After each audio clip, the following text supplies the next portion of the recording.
கள்ளி முதுகாட்டில் ஆடி கண்டாய் காலனையும் காலாக்கடந்தான் கண்டாய் புள்ளியுளை மானின் தோளான் கண்டாய் புலியுரி சேராடை புனிதன் கண்டாய் வெள்ளி பிறை முடிமேல் சூடி கண்டாய் வெண்ணீற்றான் கண்டாய் நம் செந்தில் மேய வள்ளி மணாளர்க்கு தாதை கண்டாய் மறைக்காடுறையும் மணாளன் தானே கருணை பொழிதிருமுகத்தில் திருநேற்றுணுதலும் கண்டாரை வசப்படுத்த கனிந்த வாயழகும் பெருமை தருதுறவோடு பொறை உளத்தில் பொறுத்தே பிஞகனார் மலர்த்தாள்கள் பிரியாத மனமும் மறுவினர்கள் அகலாத ஞானமே வடிவான் வளர்துரைசை சிவஞான மாமுனிவன் மலர்த்தால் ஒரு பொழுதும் நீங்காமல் எமது உளத்தில் சிரத்தில் ஓதிடும் நாவினில் என்றும் உண்ணி வைத்தே உரைப்பான். திருச்சிற்றம்பலம். பெருந்துறையில் சிவபெருமான் அருளுதலும் பெருங்கருணை பெற்றி நோக்கி கரைந்து கரைந்து இரு கண்ணீர் மலைவார துரிய நிலை கடந்து போந்து திருந்து பெறும் சிவபோக குழுந்தேரல் வாய்மடுத்து தேக்கி செம்மாந்து இருந்தருளும் பெருங்கீர்த்தி வாதோரடிகள் அடியணைகள் போற்றி.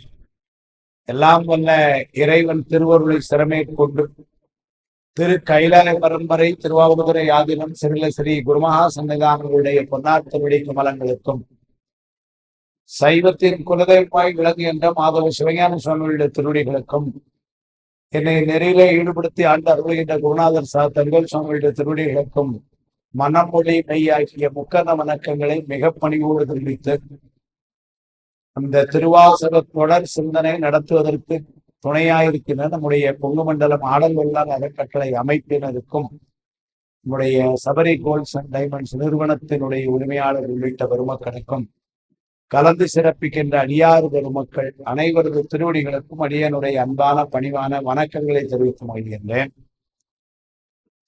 நமச்சிவாய வாழ்க நாதன் தாழ் வாழ்க என்று துவங்கிய இந்த 8ஆம் திருமுறை எட்டாத அவனுடைய திருவடியை கொண்டு சேர்க்கின்ற திருமுறை. அதனால் இது 8ஆம் திருமுறை. எட்டாத இடத்தை எட்டுவதற்கு துணையாய் இருக்கும் திருமுறை 8ஆம் திருமுறை. இப்படிதான் சொல்லுங்க. எல்லா மற்ற திருமுறைகள் சேர்க்காதான்னா மற்ற திருமுறைகளையும் சேர்க்கும். எல்லா திருமுறையும் இப்படித்தான்.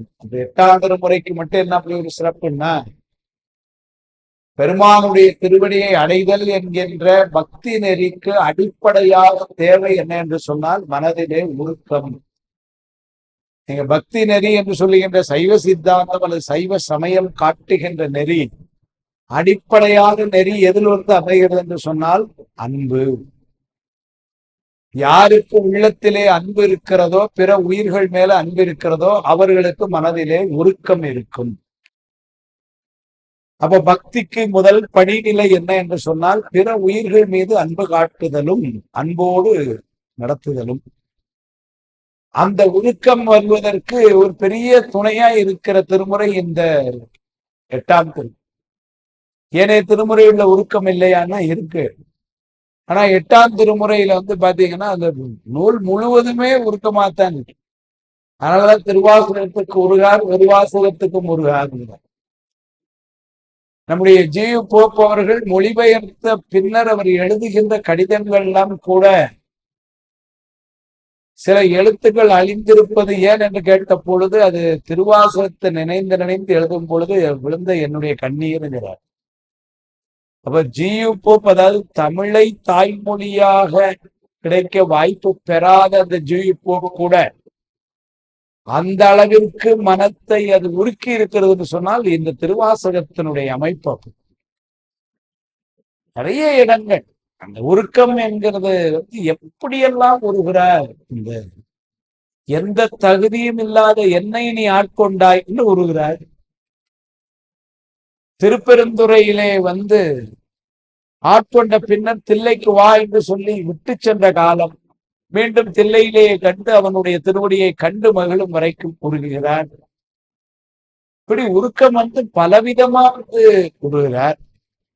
பெரிய பெரிய முனிவர்கள் எல்லாம் கூட இன்னும் உன்னை பார்ப்பதற்கு காத்திருக்கும் பொழுது எந்த தகுதியும் இல்லாத என்னை நீ ஆட்கொண்டாயப்பா அப்படின்னு சொல்லி ஒரு உருக்கம். உலவா காலம் தவமீதி உருப்பம் பெருத்தின் உனைக்கான்பான் பல மா முனிவர் நனிவாட பாவியனை பணிகொண்டாய். தன்னை சொல்லும் பொழுதெல்லாம் அந்த இறக்கம் எப்படி கீழே இறங்குவார்னா தன்னை பாவியேங்கிறார், நாயேங்கிறார், நாயினம் கடையேங்கிறார். இப்படித்தான் சொல்றாரு. ஒரு இடத்துல கூட எனக்கு தகுதி இருக்குன்னு அவர் சொன்னதே இல்லை. அப்ப சைவத்திற்கு அடிப்படையா இருக்கக்கூடிய பணிவு அது எங்கன்னா திருவாசகத்துல எல்லா இடங்களிலும் தன்னை சொல்லும் போதே அப்படியே சொல்லி சொல்லி சொல்லி நம்ம எல்லாம் உருக்கிறார். பொருத்தமின்மையேன் பொய்மை உண்மையேன் போதையங்கனை புரிந்து நோக்க வருத்தமின்மையேன் பஞ்சம் உண்மையேன் மாண்டிலேன் மலர் கமலபாதனை அறத்தமேனியாய் அருள்சை அன்பம் நீயும் அன்பு எழுந்தருள் இங்கு இருத்தினாய் முறையோ என் எம்பிரான் வம்பனேன் வினைக்கு இறுதியில்லை அப்படின்னு முறையோ என் எம்பிரான்னு கேட்கும் போதெல்லாம் அந்த ஒரு உருக்கம் ரொம்ப அதுலயே நமக்கெல்லாம் பெரிய திருவருள் வாய்ப்பு எப்படி கிடைச்சதுன்னா நேரம் அந்த திருவாசகத்தை பயில முன்னால கிட்டத்தட்ட ஒரு 40-45 வாரங்களாக அவருடைய வரலாற்றை கடவுள் மாமுனிவர் சொன்ன பாங்கிலே சிந்தித்து வரும் பொழுது அவனுடைய வரலாறும் அந்த பாடல் எழுதிய சூழலும் தெரியும் பொழுது இன்னும் அந்த உருக்கம் ரொம்ப அதிகமா அமைந்திருக்கிறது. அப்பேற்பட்ட ரொம்ப உருக்கமான இந்த திருவாசகத்தை நாம கிட்டத்தட்ட இப்போ ஒரு 7-8 வாரங்களாய் சிந்தித்து வருகின்றோம். அதுல போன வாரம் முடிக்கும் பொழுது சொன்னார், ஆதியனே அந்தம் நடு ஆகி அல்லானே ஈர்த்து என்னை ஆட்கொண்ட எந்தை பெருமானே. ஈர்த்து என்னை ஆட்கொண்ட என்று சொல்வதில் கூட உருக்கம் தான். ஏன்னா என்னை அப்படின்னு இவர் சொல்ற இடங்கள் எல்லாமே தர்மலிங்கேஸ்வரர் உரை எப்படி எழுதுறாருன்னா என்னையும் அப்படின்னு தான் உரை எழுதுறாரு. என்னை அப்படின்னு சொன்ன என்னையெல்லாம் அப்படின்னு பெருமையா சொல்லவே இல்லை. எந்த தகுதியும் இல்லாத என்னையும் ஆண்டு கொண்டு இன்னருள் புரியும் எம்பெருமான் பள்ளி எழுந்தருளாயே. ஏன்னா உன்னை வழிபாடு செய்கின்ற அடியார்கள்லாம் எப்படி இருக்கிறாங்கன்னு திருப்பள்ளி எழுச்சியில வரிசைப்படுத்தும் பொழுது ஒவ்வொருத்தரும் ஒவ்வொரு விதமா பணியில நின்று சுவாமி வழிபாடு செய்யறாங்க. இன்னிசை வீணையர் யாழினர் ஒருபால் எருக்கொடு தோத்திரம் இயம்பினர் ஒருபால் துண்ணிய பிணை மலர் கையினர் ஒருபால் தொழுகையர் அழுகையர் துவள்கையர் ஒருபால் சென்னையில் அஞ்சலி கூப்பினர் ஒருபால் திருப்பெருந்துறை உரை சிவபெருமானே என்னையும் ஆண்டுகள் அப்படின்னா என்னவா இந்த மேல சொன்ன இந்த பட்டியல்ல எங்கேயுமே இல்லாத என்னையும் ஆண்டுகள். யாழ் வாசிக்கிறவங்க ஒரு பக்கம் இருக்கிறாங்க, வீணை வாசிக்கிறவங்க ஒரு பக்கம் இருக்கிறாங்க, வேத மந்திரங்களை எல்லாம் உச்சாரணம் செய்யக்கூடியவர்கள் இருக்கிறார்கள், திருமுறைகளை உருகமா பாடக்கூடியவர்கள் இருக்கிறார்கள். திருப்பூர் பெண்கள் போல கையில எந்த நேரம் பூவும் கையுமா இருக்கிற ஆட்கள் இருக்கிறாங்க. அதான இங்கே அப்படித்தானே இருக்கிறாங்க. அதானே சொல்றார். போன வாரம் கூட அதான் ரொம்ப பெருமையா சொல்றேன். இப்படி ஒரு மலர் அலங்காரத்தை சமையல் அதை சொல்றாரு. துண்ணிய பிணை மலர் கையினர் ஒருபால். துண்ணிய பிணை மலர் அப்படின்னா கையில அவங்களே பூ கட்டி கொடுத்தது, கடையில வாங்கிட்டு வந்தது இல்லை. வரும்பொழுதே அங்கே கடையில கொண்டு 100 ரூபாய்க்கு பூ அப்படி இல்லையா, வீட்டுல நந்தவனம் வச்சு முறையா பறிச்சு அதை கெட்டி பூ கட்டுறதுக்கு தெரியணுமே முதல்ல. அதை கெட்டணும், கெட்டும்போது அதுல ஒரு அன்பு இருக்கணும். சாமி கட்டணும் அப்படின்னு அன்பு, அதுல ஒரு பெரிய மகிழ்ச்சி உங்களுக்கு சொல்ல. துண்ணிய பிணை மலர் கையினர் ஒருபால் தொழுகையர் அழுகையர் துவள்கையர் ஒருபால். இதெல்லாம் இல்லாத என்னும் திருப்பெருந்துறை பெருமானே, இதெல்லாம் இல்லாத என்னையும் ஆண்டு கொண்டேன். அந்த எண்ணெயும் ஆண்டு கொண்டுதான் இங்கேயும் ஈர்த்து என்னை ஆட்கொண்ட. நானா கேட்டிருக்கணும் வந்துட்டேன். அப்புறம் சுவாமி கூட கேட்கிற, பெருமானே நீ திருநீர் பூசு, என் மேல உனக்கு எந்த ஒரு வருத்தமும் இல்லை, நீ என் ஆட்கொள்ள நினைச்சேன்னா மூவில சூளம் இடமும் என் மேல பொறித்து வை. கேட்கிறார். பொன்னார் திருவடிக்கு ஒன்று உண்டு விண்ணப்பம் போற்றி செய்யும் என் ஆவி காப்பதற்கு இச்சை உண்டேல் கேட்கிறார். ஆனா இங்க சுவாமி என்ன பண்றாரு பாருங்க, நான் அதெல்லாம் ஒண்ணும் கேட்கவே இல்லை. ஏன்னாரு கேட்கறதுக்கு தகுதி இருக்குன்னு கூட நினைக்கல. அப்படிப்பட்ட என்னை நீயே வந்து ஈர்த்து என்னை அழைத்து ஈர்த்து என்னை ஆட்கொண்ட அப்படின்னு பெரிய உருக்கம். கூட அந்த வாதப்பானத்துல படிக்கும் பொழுதுதான் தெரியும். அவரு இவரை வந்து கூப்பிடல முதல்ல நேரடியா. இவரு வந்து அங்க ஏதோ ஒரு சத்தம், ஏதோ வேத மந்திரம் எல்லாம் கேட்க, ஏதோ பாடம் நடக்குதுன்னு கேட்டுதான் தன் கூட வந்திருந்த ஒருத்தர் அனுப்பிச்சார். அவர் தான் போயிட்டு வந்து சொன்னார், சிவபெருமானை ஒத்த உருவிலே அங்க ஒருத்தர் பாடம் நடத்துறாருன்னு. அப்ப இவருக்கு போகணும்னு ஒரு நினைப்பு. அங்க பாக்குறார், ஆனா போகலையா. சுவாமி என்ன பண்ணா கூப்பிட்டுருக்கு. கூப்பிட்ட உடனே சொல்ற, ஆவா அரிய ஐயன் இந்திரன் வானோருக்கு அரிய சிவம் வா வா என்னை பூதலத்தை வலிந்தழைத்தாட்கொண்டான். என்னை கட்டாயப்படுத்தி அவன் தான் கூப்பிட்டாங்க. அப்படி போறப்ப கூட இவர் எப்படி போனாருங்கிறத அவர் சொல்றார் வாதப்பானத்துல. நேர போய் பணிந்து ஓடி போய் சாமி அப்படின்னு காலில் விடலையா. ஏன்னாரு இது மந்திரி வந்திருக்கிறது யாருன்னு தெரியல, இப்போதைக்கு தெரியல, பின்னாடிதானே சுவாமின்னு தெரிஞ்சது. யாரோ ஒரு குருநாதர். ஆனால நேர புதக்கடின்னு போய் காலில் விழுந்தோம்னு வச்சுக்கோங்க, பேப்பர்ல எழுதிடுவான். ஆனால வந்து என்ன பண்ணாரா, மனசுல அன்பு இருந்துதான் மனசுல வணங்கினாரா. ஆனா வெளியே பாஞ்சு வணங்கின மாதிரி காட்டிக்கலையா. அப்படிதான் மந்திரிங்கிற பெருமிதத்துல போய் நிக்கிறாராம். வெளியே யாரையும் பார்த்தாங்கன்னா மந்திரி அப்படி போய் நிக்கிறார். என்ன சாமி எங்க வந்திருக்கீங்க, நீங்க யாரு அப்படிங்கிற மாதிரி நிக்கிறார். ஏன்னா நான் இந்த நாட்டுக்கு மந்திரின்னு. ஆனா உள்ள எப்படின்னா உண்மையான ஒரு அர்த்தம் போடும். அன்பு மண்டிய நெஞ்சினில் வணங்கியும் வணங்கார் போல் மந்திரியார் மேன்மையுடன் வந்து நின்றார். என்ன வாதவர் கடவுள் மாமுனியர் எப்படி எல்லாம் பார்த்திருக்கிறாரு. அன்பு மண்டிய நெஞ்சினார். மண்டின்னு அப்படியே செழித்து கிடக்கிறது, பூஞ்சு கிடக்கிறது. அரிசி மண்டின்னு எங்க பக்கம் கருப்பட்டி மண்டின்னு உண்டு திருநெல்வேலியில. அப்படின்னு பாத்தீங்கன்னா வெள்ளம் மண்டினா அங்க வெள்ளம் உள்ள எவ்வளவு இருக்கும். வெள்ளம் மண்டினா அது ஒரு 50,000 கிலோ வச்சிருப்பான் உள்ள, அதான் மண்டி. ஒரு 3 கிலோ வச்சுட்டு 6,000 கிலோ வியாபாரம் பண்ண அது மண்டி இல்லை. ஆனால் அந்த அன்பு எப்படி இருக்குன்னு அது உள்ள அன்பு மண்டிய நெஞ்சினில் வணங்கியும் உள்ள வணங்குறாராம். ஆனா வெளியே வணங்கார் போல் சொல்ற. அன்பு மண்டிய நெஞ்சினில் வணங்கியும் வணங்கார் போல் மந்திரியா மேன்மையுடன் அப்படின்னு. ஆனா அந்த மந்திரிங்கிற மிடுக்கல இருந்து நின்னாராம். மந்திரியா மேன்மையுடன். அது மந்திரியா மேன்மைன்னு தான் பாட்டுல இருக்கு. அத நம்ம வேட்பிள்ளை மந்திரியார் மேன்மையுடன் குறிப்பிடுவார். ஏன்னா மந்திரியா மேன்மை அப்படின்னா மந்திரிக்கு உரிய மேன்மையுடன் அர்த்தம். மந்திரியார் மேன்மைனா இந்த மந்திரி அப்படி மேன்மையில வந்து நின்றார்னு அர்த்தம். மந்திரியார் மேன்மையுடன் வந்து நின்றார் அப்படின்னு சொல்றார். அதுக்கப்புறம் தான் இவர் கேட்கிறாரு, அவர் கேட்கிறாரு, இந்த சம்பாஷணை எல்லாம் நடக்குது, அவர் ஆட்கொள்றார். அந்த செய்தியெல்லாம் மனசுல வச்சுங்க சொல்றார். அவனேதான் என்னை அழைத்து செஞ்சான், இல்லைன்னா நானா போக முடியுமா. தேனாய் என் அமுதமுமாய் தித்திக்கும் சிவபெருமான் தானே வந்து எனது உளம் புகுந்து அடியேற்கு அருள் செய்தான். அதான் ஏன்னா அவன் தானே தானே வந்தான் திருப்பெருந்துறைக்கு. இவர் கூப்பிட்டா வந்தான். எல்லாம் அப்படி கூப்பிட்டா தான் வந்துருவான். அனுமலாம் கூப்பிட்டா தகுதியுடைய ஆன்மாவுக்கு அவன் கூப்பிடு, யாரும் கூப்பிடன்னு நினைக்கிறது இல்லை, அவனே வந்துடுறான். அவ்வளவு எளிமை எங்க சார். சரி ஒரு கூப்பிட்டப்புறம் போவோமே, நம்மளா ஏன் போனோம் அப்படின்னு இருக்கிறது இல்லை.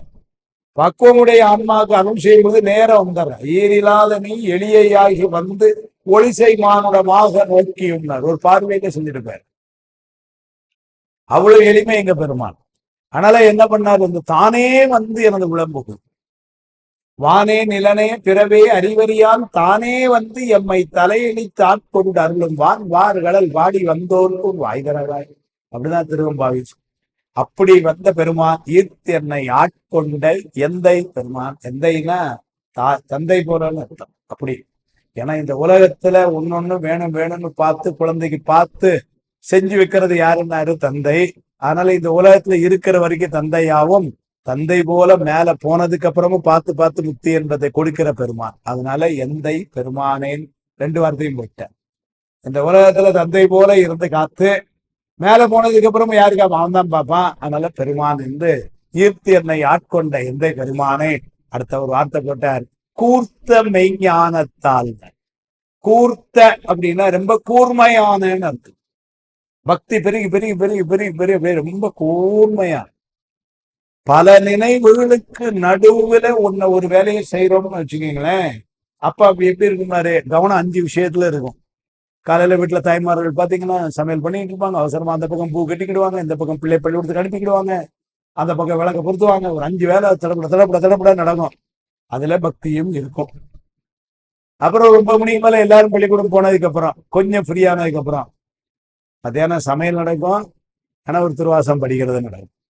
அப்புறம் சமையல்லாம் முடிஞ்சு கொஞ்சம் பண்ணுவாங்க, திருவாசம் படிக்கிறது மட்டும் நடக்கும். அப்ப என்ன ஆகுதுன்னாரு, கொஞ்சம் கொஞ்சமா இந்த பத்து விட்டு விட்டு விட்டு விட்டு கூர்மையா கவனம் பூரா திருவாசம். காலையில சமையல் பண்ண வச்சு பள்ளிக்கூடத்துக்கு ரெடியாகி கல்ல புள்ளாகி கூட தலையை கட்டிச்சுக்கிறான். இப்படி படிச்சுட்டு இருந்திருப்பாங்க சிவபுராணம்.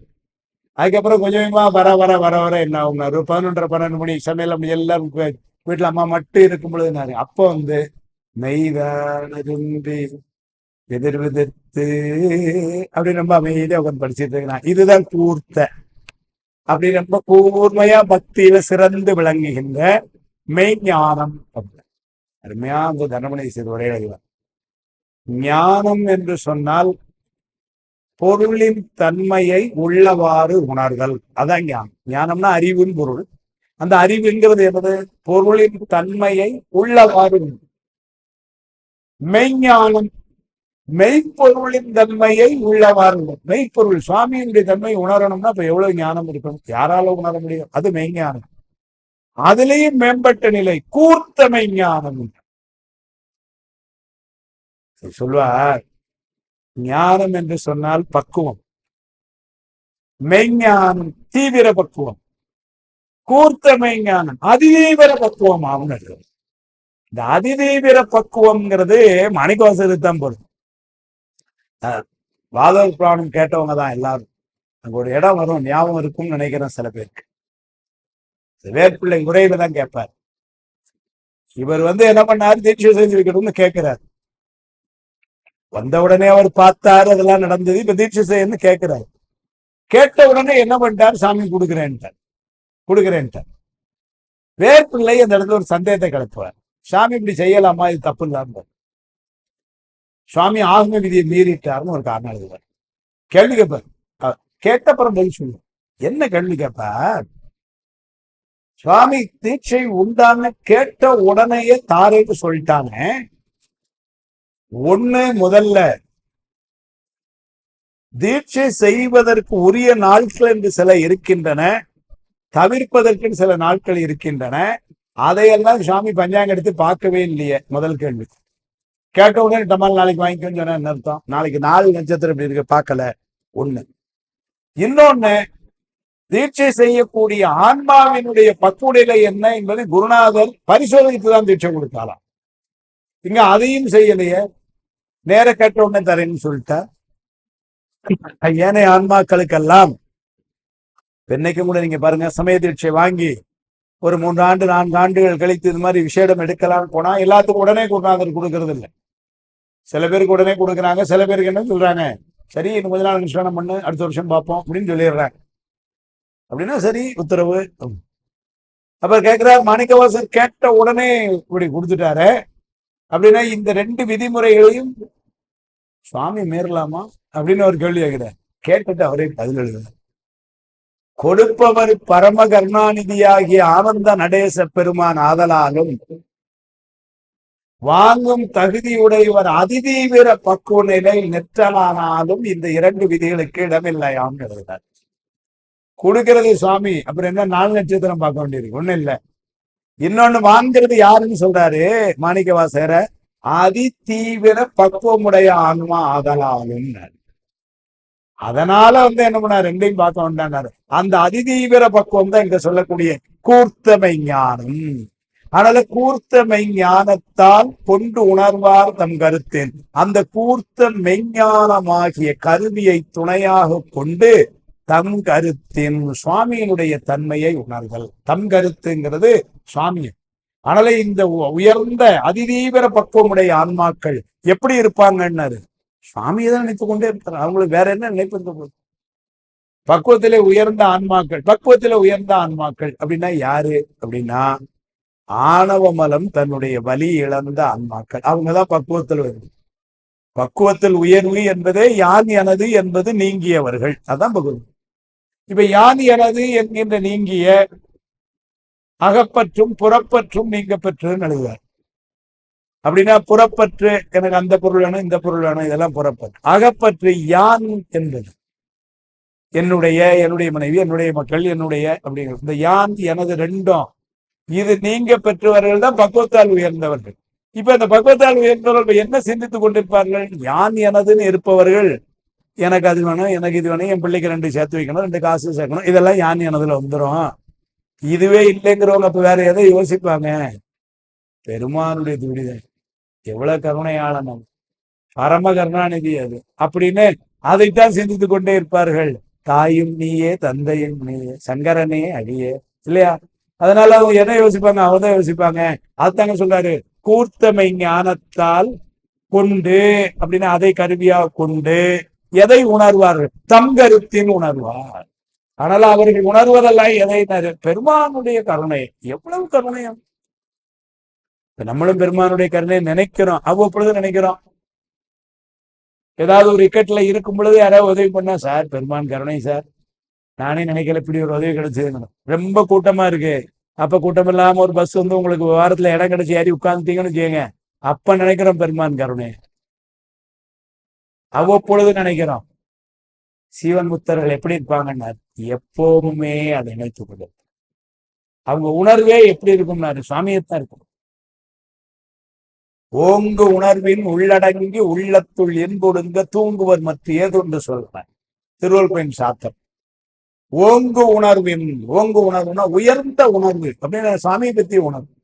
உயர்ந்த பொருள்னாலே சுவாமி தானே, பரம்னாலே உயர்வுன்னு அர்த்தம். அதனால சுவாமியை பற்றிய உணர்வுனால ஓங்கு உணர்வு அது உள்ளேயே அடங்கி அந்த பெருமானுடைய இன்பத்தை அதிலே இருக்கிறதுனால என்ன உள்ளத்தில் இன்பொடுங்க எப்பவும் ரொம்ப மகிழ்ச்சியா இருக்கு. ஓங்கு உணர்வின் உள்ளடங்கி உள்ளத்தில் இன்பொடுங்க தூங்குவர். அப்படின்னா என்ன அர்த்தம் அப்படின்னா, இந்த உலகின் நிகழ்வுக்குள்ள எல்லாம் வரமாட்டாங்க, அது அவர்களை தாக்காது. அதனால ஓங்கு உணர்வின் உள்ளடங்கி உள்ளத்தில் இன்பொடுங்க தூங்குவர் மற்ற ஏது ஒன்று சொல்லன்னு சொல்லுவார். அதுதான் இங்கே சொல்ல, கூர்த்தமை ஞானத்தால் கொண்டு தம் கருத்தின் உணர்வார் அப்படி பொருள் எடுத்துக்கணும். அதனால கூர்த்த விஞ்ஞானம் என்ற கருவியை துணையாக கொண்டு தம் கருத்தின் பெருமானுடைய தன்மையை உணர்வார்கள் பெரியவர்கள். கூர்த்த விஞ்ஞானத்தால் கொண்டுணர்வார் தம் கருத்தின் நோக்கு அரிய நோக்கே. நோக்கு அப்படின்னா நோக்குதற்குரிய பொருள் நோக்குன்னார். எதை நோக்கி இருக்க வேண்டும் என்று சொன்னால் பெருமானை நோக்கி இருக்கும். இந்த உயிருக்கு 2 வாய்ப்பு இருக்கு. ஒண்ணு பெருமானை நோக்கி இருக்கலாம், அல்லது மலம் சார்ந்த அந்த உலகத்தை நோக்கி இருக்கலாம். நம்ம சாய்ஸ் தான், யாரும் தடுக்க முடியாது. இன்னைக்கு காலையில் இன்னைக்கு சாயங்காலம் திருவாசல் சிந்தனைக்கு வரணும்னு நினைக்கிறவங்க வரலாம், இன்னைக்கு சாயங்காலம் சினிமா போகணும்னு நினைக்கிறவங்க போகலாம், யாரும் தடுக்க முடியாது. சட்டப்படி ஒன்றும் தப்பும் கிடையாது. யாரும் கேட்க முடியுமாமா? திருவாசவராமணி சினிமா போனேன் யாரையும் கேட்க முடியுமா? அப்படின்னா அப்போ அருளியல் சார்ந்த ஒரு நிகழ்விலையும் தன்னை ஈடுபடுத்திக் கொள்ளலாம், உலகில் சார்ந்த ஒரு நிகழ்விலையும் தன்னை ஈடுபடுத்திக் கொள்ளலாம். இந்த 2 சாய்ஸ் இருக்கு நம்ம கையில. இங்கேயா வேற இடம் எதுவுமே கிடையாது. அப்ப எதை நினைக்க முடியும்னாரு, ஒண்ணு சுவாமியை நினைக்கலாம் அல்லது உலகத்தை நினைக்கலாம். இவ்வளவுதான் நமக்கு வாய்ப்பு, வேற எங்க நினைக்குது. அதனால உயிரினுடைய தன்மையே எப்படி இருக்கும்? மலத்தை சார்ந்த பொழுது அறியாமையில இருக்கும், சிவத்தை சார்ந்த பொழுது சிவமாம் தன்மையில இருக்கும். இவ்வளவுதான் இப்ப யூ டிசைடுன்ட்டார். அதனால நோக்குதற்கரிய பொருள் எதுன்னா நோக்கு அரிய நோக்கு அப்படின்னா அரிதாய் இருக்கின்ற பெருமான், அதுதான் நம்ம நோக்குதற்குரிய பொருள். அதுக்கு சாதாரண பொருள் இல்ல. உலகியல் பொருள் உடனே நினைச்ச உடனே கிடைக்கும், அதை பற்றி சிந்தனை இருக்கும். ஏன்னா அதுக்கு உடனே அதுக்குள்ள நம்ம தொடர்பு படுத்திக் கொள்ளலாம். இறைவனோடு உடனே தொடர்பு படுத்திக் கொள்வது ரொம்ப அரிதான பொருள். உலகத்துல ஒரு பொருள் நீங்க நினைக்கிறீங்க, அதை உடனே போய் பார்த்திடலாம், கடையில போய் வாங்கிடலாம், அதை உங்களுடைய இதை ஆக்கி கொள்ளலாம், அவ்வளவு செய்யலாம். பெருமானை உடனே நினைக்கிறதுக்கே பெருசு. அவனை போய் எத்தனை பேர் கண்ணால பார்த்தாங்க? இல்ல. எவ்வளவு நேரம் அவனை மனசுல நம்மளால வைக்க முடியுது? இல்ல. அதனால அரிதான அந்த பொருள் அதுதான் நோக்க வேண்டிய பொருள். ஆனால் சிவபிரகாஷ்ல ஒரு வார்த்தை சொல்வார், சில அரிதாய் செல் கதியாய். நம்மளை ஆண்டவன்ட்ட நாம போறது ரொம்ப கடினமா, ஆனா அங்கதான் போகணுமா. சில அரிதாய் போறது கொஞ்சம் கடினம், இந்த உலகில் மாதிரி டபக்குன்னு பெற முடியாது. ஆனா கதி வேற எங்கேயும் கிடையாது, அங்கதான் போயாகணும். செல அரிதாய் செல்கதியாய் சிறிதாகி பெரிதாய் பெருமாள் தற்சிவம் கண்களோ உனக்கு தெரியும் அப்படின்னு சொல்லுவார். அப்ப செல அரிதாய் போறதுக்கு ரொம்ப கடினம். ஒன்றுடையானை தீயதில்லானை நரை வெள்ளேறு ஒன்றுடையானை உமையொரு பாகம் உடையானை சென்று அடையாத திருவுடையானை. போறதுக்கு ஒரு இழிவு இல்லை, அவனை போய் சென்று அடையுங்கிறது ரொம்ப கடினம். சொல்றாரு சென்றடையாத திருவுடையானை. எங்க இருக்கான்னாரு? சிராப்பள்ளி குன்றுடையானை கூற்றேயன் உள்ளம் குளிருமே. அப்பேற்பட்ட மேம்பட்ட பொருள், அதை சொன்னாலே உள்ள குளிருதுங்கிறது. கண்டாலே குளிர்ச்சி, சொன்னாலே குளிர்ச்சி இல்லைங்களா? கற்றவர் விளங்கும் கற்ப கனியை கரையிலா கருணைமா கடலை மற்றவர் அறியா மாணிக்க மலையை மதிப்பவர் மனமணி விளக்கை செற்றவர் புறங்கள் செற்றையும் சிவனை திருவேலி மிளலை வீற்றிருந்த கொற்றவந்தனை கண்டு கண்டு உள்ளம் குளிர என் கண் குளிர்ந்து. அவ்வளவு.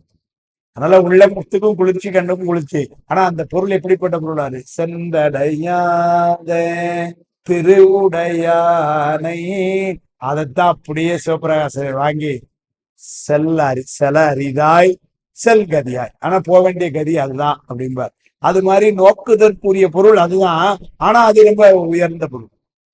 எல்லாரும் நினைச்ச உடனே நோக்கிட முடியாது. நோக்குதல் என்பது அவனை நினைத்த காணுதல். அது அப்படியே உடனே கிடைக்குமானா இல்ல, அரிய நோக்கே. ஆனால் பெற வேண்டியது அதுதான். அதனால நோக்கரிய நோக்கே நுணுக்கரிய நுணர்வே. சுவாமி எப்படி இருக்கிறான்னாரு? ரொம்ப நுணுக்கமாயின்னு. அப்படின்னா என்ன அர்த்தம் அப்படின்னா, இந்த உலகத்தையே தந்த பொருள், இந்த உலகமே அவன் முன்னாடி ஒண்ணுமே இல்லைங்கிற மாதிரி பருப்பொருளாகவும் இருக்கிறான். ஆனா இந்த உலகத்துல இருக்கிற ரொம்ப ஒரு நுட்பமான பொருள் அதுக்குள்ளேயும் போய் இருக்கிறான். அதுதான் அவனுடைய நுணுக்கம். என்னுடைய கதிரின் துண்ணு புறைய சிறியவாக பெரியோன்பர் திருஅண்டபுரம். என்னுடைய கதிரின் துண்ணணு புறையன்னா, காலையில் இந்த ஜன்னல் இருந்து வரக்கூடிய ஒரு ஒளி வெள்ளம் அடிக்கும்போது பார்த்தீங்கன்னா அது உள்ள சிறு சிறு துகளா நிறைய தெரியும். டஸ்ட் பார்ட்டிகள்ங்கிறோம். அந்த ஒரு துகள் தான் நாம வாழுகின்ற உலகம் அவன் முன்னாடி. அப்ப அவன் எப்படி இருப்பான் பாருங்க. இருளுளை கதிரன் துண் அணுப்புறைய அப்படின்னா, அப்போ அவ்வளவு பருமன் அவன். அதே நேரத்துல அந்த துகளுக்குள்ளேயும் அவன் இருக்கிறான். அதுதான் நுணுக்கம்னார். அந்த துகளுக்குள்ளேயும் சுவாமி இருக்கிறான். எவ்வளவு நீங்க ஆழமான துகள்னாலும் அந்த துகளுக்குள்ளேயும் எப்படி இருக்கான்? உள்ள இருக்கிறான். இல்லைன்னா அந்த துகள் அப்படிங்கன்னு இல்லை. அதனால அதுக்குள்ளேயே இருக்குது. அதான் திருவள்ளுவன் சாத்தனம். பெருமைக்கும் நுண்மைக்கும் பேரருக்கும் பேற்றின் அருமைக்கும் ஒப்புமையான். பெருமைக்கும் எல்லாருக்கும் இடம் கொடுத்து நிற்கிற பெருமைக்கும் எல்லாத்துக்குள்ள உள்ளே இருக்கும். நுண்மைக்கும் பேரருக்கும் பேற்றின் அருமைக்கும் ஒப்புமையான் என்று திருவள்ளுவன் சாத்தனம். அப்படிப்பட்ட அதுதான் நுணுக்கரிய நுண்ணுணர்வே. இவரே பின்னாடி சொல்வார், மாலே பிரம்மனே மற்றொழிந்த தேவர்களே நூலே நுழைவு அறியான் நுண்ணியானத்தை வந்து அடியேன் பாலே புகுந்து வரிந்திருக்கும் பாவகத்தால் சேலேன் கண்ணீர் மல்க தெல்லேனும் கொட்டான். நூலே நுழைவு அறியான் அப்படின்னாரு. நூல்களால இந்த தன்மை உடையவன்லாம் சாமி சொல்லி முடிக்க முடியாது. ஆனா அவன் என்கிட்ட வந்தான். எப்படி வந்தான்னாரு? புண்ணியனாய் வந்து அடியேன் பாலே புகுந்து என்ன சார் செஞ்சான்னாரு? உருக்கிட்டான் என்னங்கிற. இப்ப கூட பண்ண அழகே புரிந்துட்டு அடிநாயேன் அரற்றுகின்றேன் உடையானே திகழான் இந்த திருமேனி காட்டி என்னை பணிகொண்டாய் புகழே பெரிய பதம் எனக்கு புராண நீ தந்த அருளாதே உலகா போன மறையோனே கோனே என்னை குலைத்தாயே. குலைக்கிறான் சுவாமி. ரொம்ப உருக்கம். அதான் செய்யறாங்க. நுண்ணியனாய் வந்து அடியேன் பாலைய புகுந்து பரிந்து உருக்கும் பாவகத்தான் சாமி. அதான் இங்கே நுணுக்கரிய நுண்ணுணர்வே போக்கும் வரவும் புணர்வும் இதா புண்ணியனே.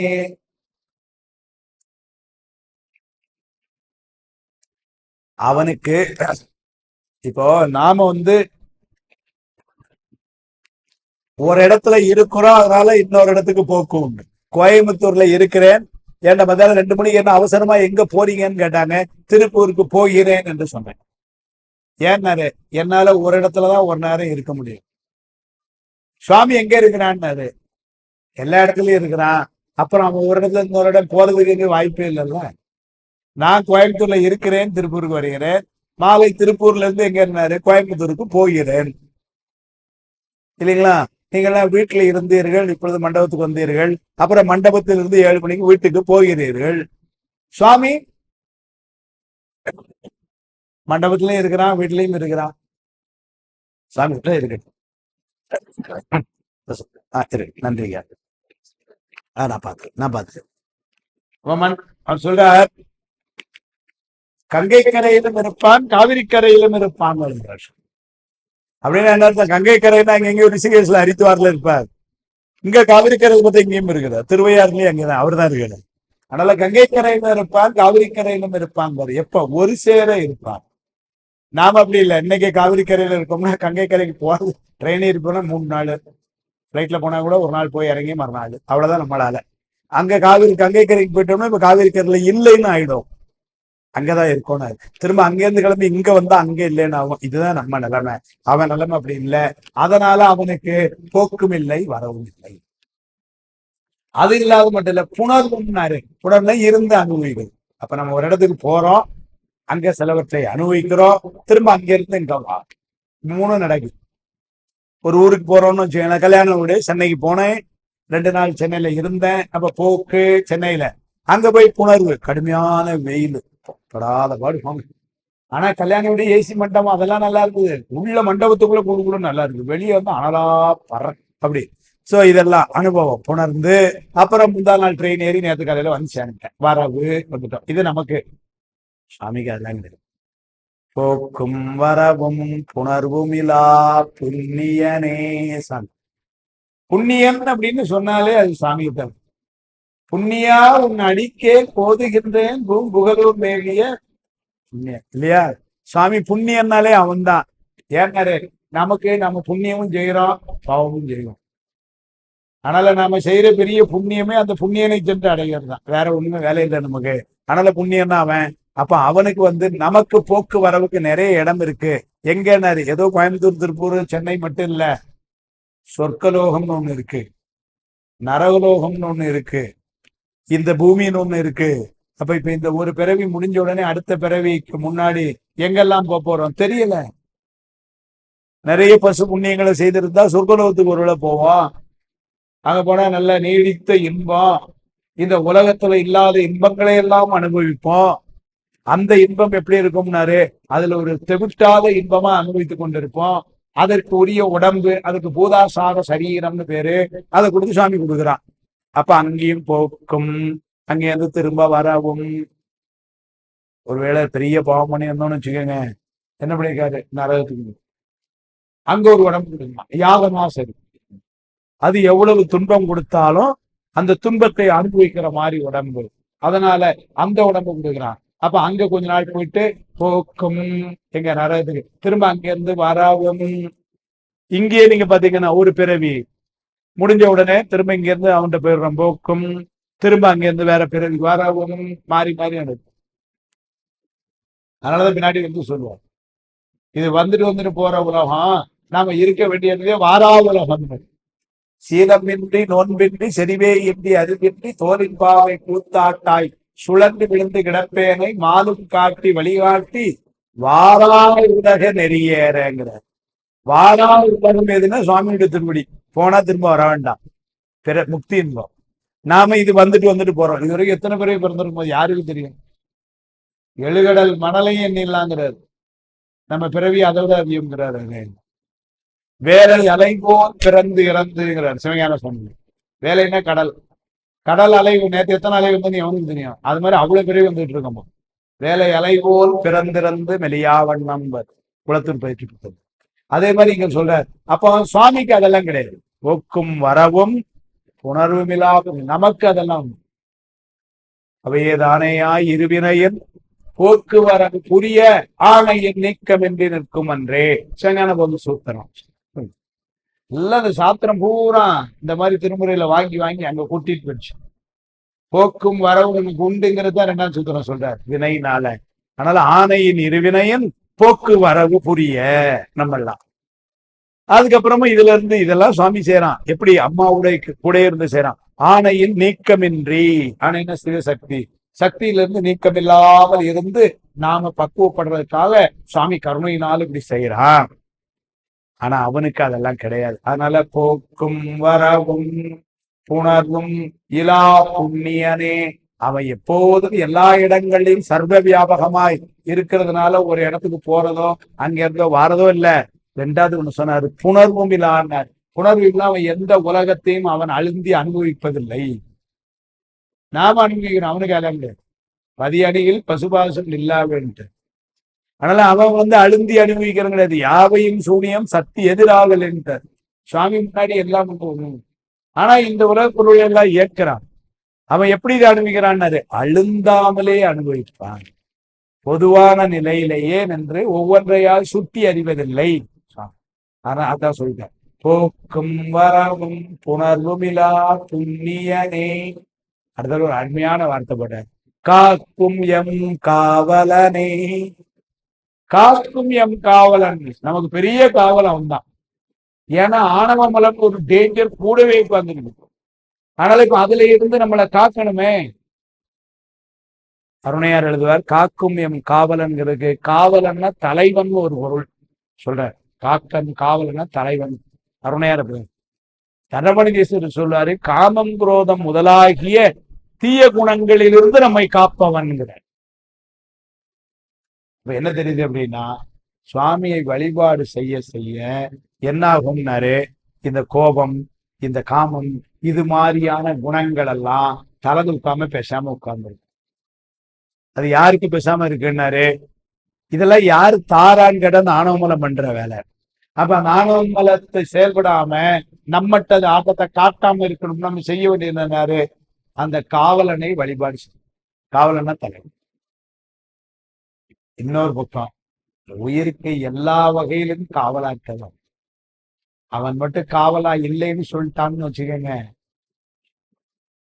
9ஆம் திருமுறையில சொல்வார், பூந்துருத்தி நம்பிகாடன் நம்பி சொல்வார், தில்லை அம்பலத்து எங்கள் தேவதேவை தேடி அந்தனர் சிந்தை செய்யும் எல்லையலாகி எழில்கள் சோதி என் உயிர் காவல் கொண்டிருந்த என்றாய் பல்லையார் பசுந்தலையோடி இடனி பாத நெல் மலரடி நோவ நீ போய் அல்லிரின் அடுநடமாடி எங்கள் ஆறுயிர் காவல் இங்கு அறிவுதானே என்பார். பெருமானே, நீ எங்களுக்கு காவல் கொண்டிருக்க, எங்க உள்ளே உட்கார்ந்துருக்கிற. நீ அந்த தில்லையில நடனம் மட்டும் ஆடலைன்னா எங்களுக்கு யாருப்பா காவல் அப்படின்னு. என்ன பெருமான ஆடலைன்னு வச்சுக்கோங்க, முடிஞ்சதுன்னு. அவன் ஆடுறதுதான் இந்த அசைவெல்லாம். நான் அசைந்தால் அசையும் அகிலம் எல்லாம் அப்படிதானே. அது அப்ப அது நடனம், அந்த நடனம் தானே, அந்த கூத்து தானே எல்லாம். அதனால அவன் ஒருவேளை ஆடலைன்னு வச்சுக்கோங்க, அது ரொம்ப உருகி பாடுறது. உன் பாதம் நெல் மலரடி நோப நீ போய், பெருமானே உன்னுடைய மென்மையான அந்த திருப்பாதங்கள் நோமாறு நீ நடனம் ஆடிக்கொண்டே இருக்கிறேன்னா, அந்த நடனம் யாருக்காக ஆடுற? உனக்கு ஏதாவது பேர் வாங்குறதுக்கா? இல்ல. அதனால உனக்கு ஏதாவது பலன் உண்டு. இந்த நடனம் ஆடுறதுங்கிறதே என்ன அப்படின்னா பஞ்ச கிருத்தியம் சித்தாந்தத்தில். அப்படின்னா 5 தொழில் செய்தல். அவன் நடனம் ஆடுகிறான் அப்படின்னா அது என்ன, அது 5 தொழில் செய்தல். அது யாருக்காக செய்தல்? நமக்காக செய்தல். ஏன்னா அவன் 5 தொழில் செய்யறது அல்லது நடனம் ஆடுறதுனால அவனுக்கு எந்த பயனும் இல்லை. சுவாமி மாபாட்டியத்துல கேட்பார், வாரவன் 5 தொழில் செய்தெல்லாம் தன் பொருட்டோ பிறர் பொருட்டோ வீணோ எனன்னு ஒரு கேள்வி கேட்பார். தன் பொருட்டோ அப்படின்னா அவனுக்கு அதனால ஏதாவது பயந்துக்கான ஒண்ணும் கிடையாது. வீணோ அப்படின்னு கேட்பார், சும்மா காரணம்லாம் ஒண்ணு சார் செஞ்சுட்டு இருக்கான் அவ்வளவுதான்னா, அப்படி இல்லையா அப்படின்னு சொல்லிக்க அதுக்கு சுவாமி எழுதுவாரு, ரொம்ப ஆழமா எழுதுவாரு. எப்படி சொல்றாரு பாருங்க, மானுடர்களாகிய நாம் கூட எந்த ஒரு செயலும் வீணா செய்வதில்லையா. நம்ம ஒரு காரியம் செஞ்சோன்னு வச்சுக்கோங்க, எதுக்கு இதை செய்யறீங்கன்னு கேட்டா அதுக்கு ஏதோ ஒரு காரணம் இருக்கு. இல்ல சும்மா வீணாதான் செய்யறேன்னு யாராவது செய்வாங்களா? செய்ய மாட்டேன். சுவாமி சொல்றாரு, தும்முதல் ஆவித்தல் முதலாயினும் ஒரு காரணம் பற்றியாம்பர். ஒரு தும்மலை போட்டீங்கன்னு வச்சுக்கோங்க அப்படின்னா இது ஒரு காரணம், வேற ஒண்ணும் இல்ல. ஏதோ தகாத ஒரு பொருள் உள்ள நுழைய நினைச்சா சுவாமி என்ன பண்ணிருக்கான், அதுக்கு ஒரு செட்டப் வச்சிருக்கிறான். தும்மல் போட்டா அந்த பொருளை வெளியே தள்ளி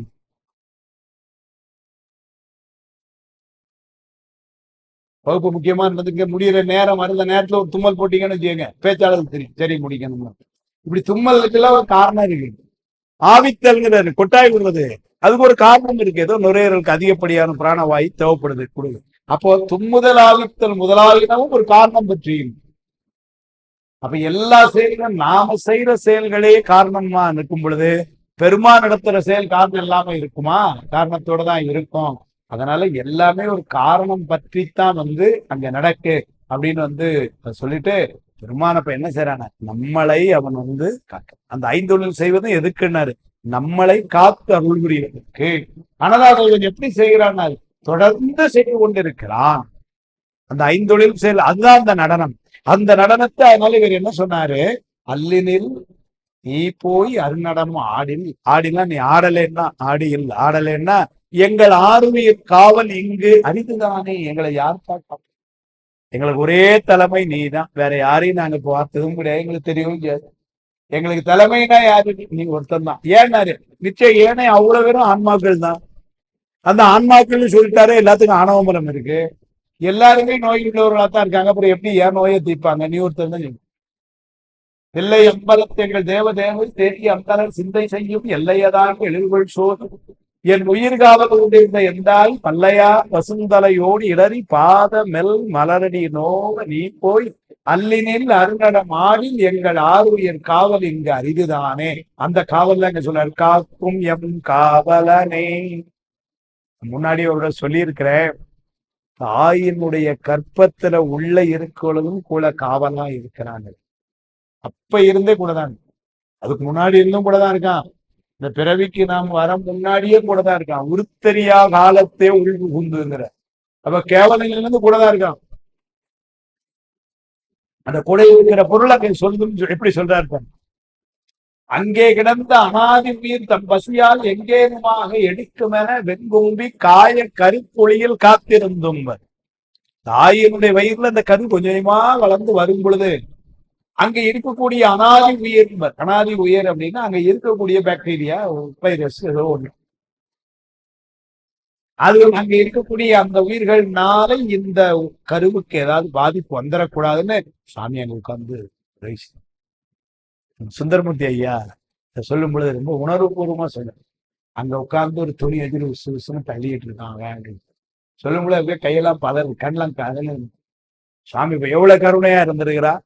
அம்மாவுடைய கற்பத்துல உட்கார்ந்துக்கிட்டு இந்த கொசு எல்லாம் பக்கத்துல நம்ம குழந்தைக்கு கொசு நம்ம துணி வச்சு தட்டிட்டு இருப்போம் பாருங்க, அது மாதிரி அந்த கருவுக்கு அந்த கிருமி எதுவும் வந்துடப்படாதுன்னு ஒரு துணி வச்சு உசு உசுன்னு தட்டிக்கிட்டு இருந்தான்.